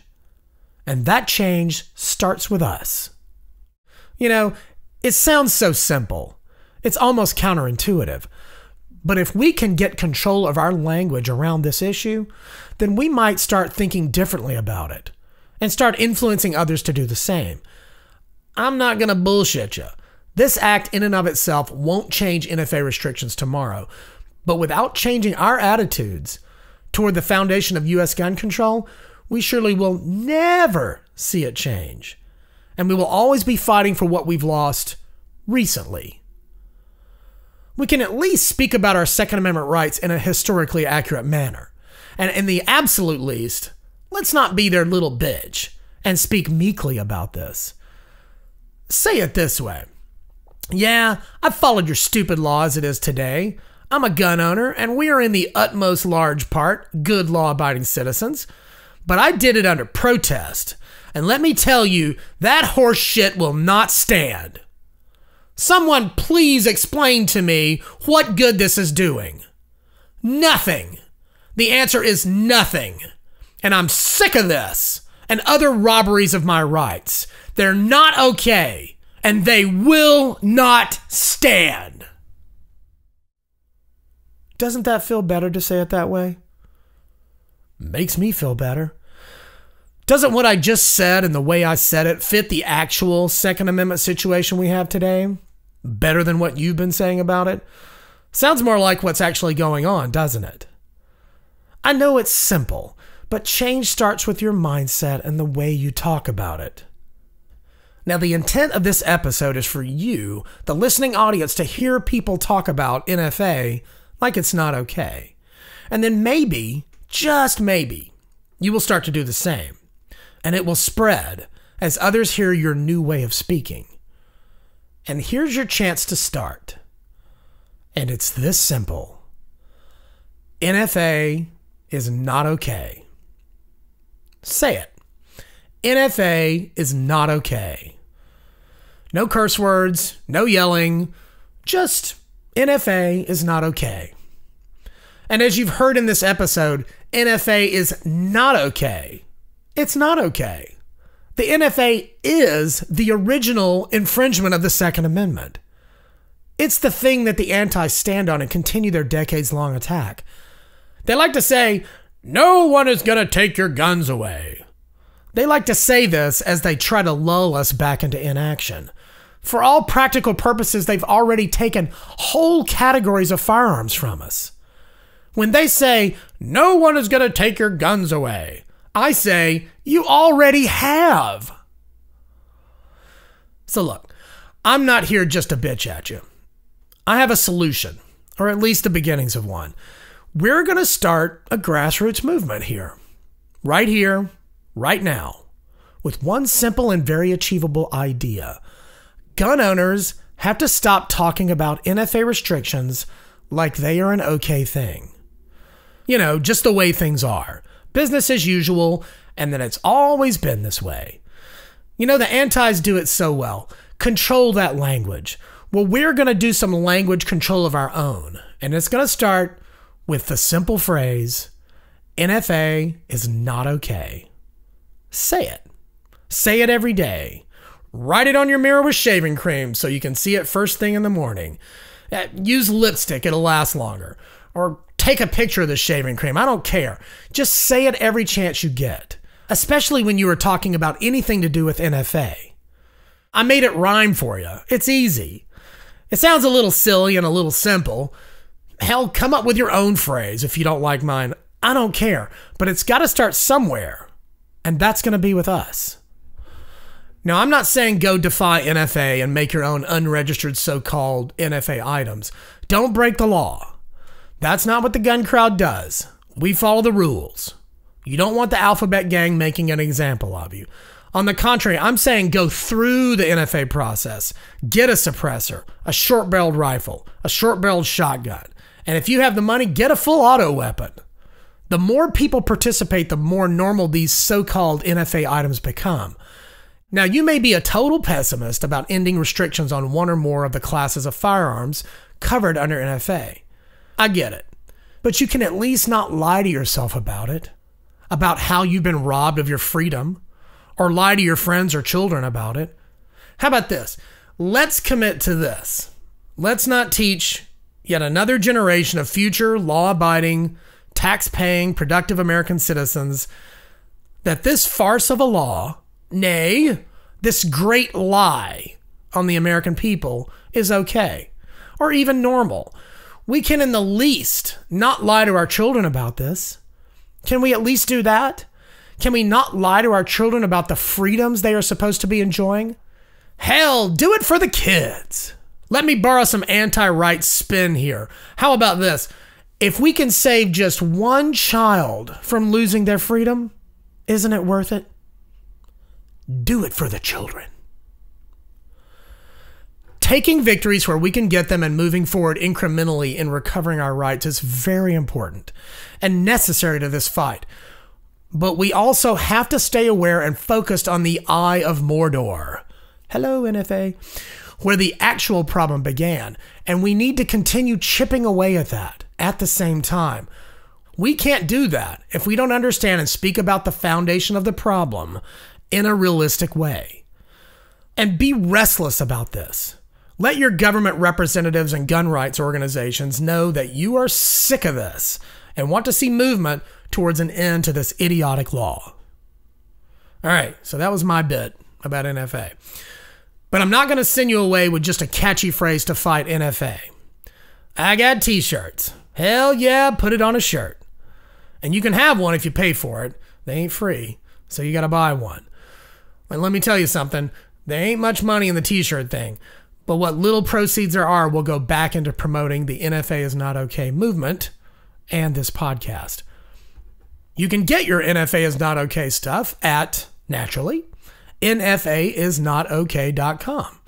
That's NFAisnotokay.com. TOK.com. That's your one-stop shop for everything in the NFA is Not Okay grassroots campaign. We hope to have news about the campaign there and morale patches and stickers up there soon. So you have that to look forward to. But right now, go get a t-shirt and wear it. And go tell everyone you know about it. NFAisnotok.com. Spread the word. All right, I lied. I'm not done. There's one final thought I want to leave you with. The reason this show exists is because of the horrific events at Sandy Hook Elementary School back in December of 2012, and the lies that were part of the usual big push to take more freedom away after such an event, much like what happened in Australia and England after they had similar tragedies. I think the best ending to the story that began with a tragedy in Newtown, Connecticut, is that it ultimately caused an awakening that led to a restoration of our rights and freedoms as Americans. A high-profile tragedy occurred, and the anti-freedom forces made the usual push to advance their cause. But this time, we stopped them and started rolling them back. And we just kept going until we deconstructed their century of work on trying to make us slaves to the state. I can think of no better ending to that story. Well, other than the ending where I get a time machine and go back and wait on the inside of those doors to the school with a suppressed select fire short-barreled rifle filled with .30 caliber rounds and a big old magazine. There's that ending too. But despite all the time I've spent wishing I could do that, I still don't have a time machine. And I can't change the past, but I can sure as hell try to change the future. Join me, and let's get on the road to bringing down the foundations of gun control. Because NFA is not okay. So, guys, after all this, and especially after your bit, Peter, I decided as soon as I heard what you had to say, we've got to do another show. I'm going to call it an after-action report, and we're going to discuss this whole thing just between us and see what everybody thinks about what we heard in this episode. I like it. Yeah. I think that needs to be done too. Yep. I'm glad you agree because I'm going to do it. So, and we're not off this topic yet. I've got at least a couple more NFA topics I want to cover and guest experts to explore them. And thanks to all the people that I met doing this episode, we will have some returning guest experts from this show to do regular 2AToday episodes of their very own. So you have that to look forward to. It's a beautiful thing. All right. Guys, I cannot thank you enough for joining me for this episode. It's been a trip. It's been a journey, and I'm so glad you're here to help me with it tonight. Thank you so much. Absolutely. Oh, my pleasure. And folks, be sure and check out Kevin's custom Kydex KSG covers.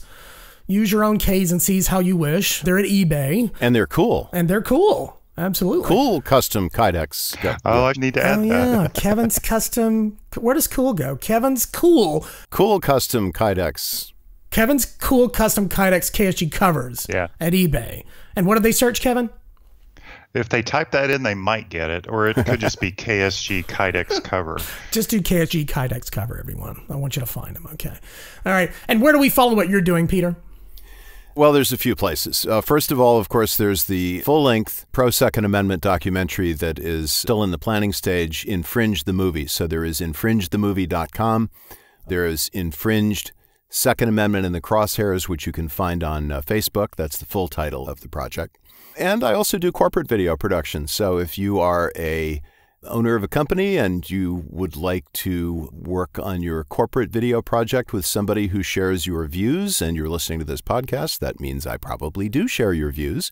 You could find me at Intervale Group, INTERVALEGROUP, intervalegroup.com. Right here in beautiful Shelton, Connecticut, but we'll go anywhere from Boston to Philly and probably beyond, depending on the project. Well, everybody's outing themselves on this episode, except for me. YaDaddy will remain a mystery. All right. Mysteries are cool. We like mysteries. Yeah, mysteries are cool. All right. And if you would like to get in touch with this Second Amendment effort that is the 2AToday podcast, well, you can go to that NFAisnotok.com website. We have a link to the show there. You can email us at 2ATodaypodcast@gmail.com. You can follow us on Twitter at 2AToday, or you can like us on Facebook at facebook.com/2AToday. Links to every episode go up on Twitter and Facebook, but the easiest way to get the show is to subscribe to 2AToday on iTunes and leave a rave 5-star review. And we also can be found on TuneIn Radio for all the Android folks out there. Oh, and we're up on Stitcher Radio also. And that's the number 2, the letter A, the letter T, and O-Day all together as one. That's how you find us. Oh, and by the way, if you're into the Kalashnikov pattern rifles, such as I, go check out 2AToday's brother podcast, AK Today, by searching the letter A, the letter K, the letter T, and O-Day at the same iTunes, TuneIn, and Stitcher online venues. Well, that's all the time we've got for the show. I'm your host, YaDaddy, and I'd like to end with a simple but very important question. Are we going to be a free people? Gentlemen, are we going to be a free people? Are we going to be free of this NFA garbage one day? Yes, and it's going to be soon. Only when we decide it's worth the effort to try. All right, you heard it, folks. Join us next time on 2AToday, and we will help you answer that question. That's it. 2AToday. Over.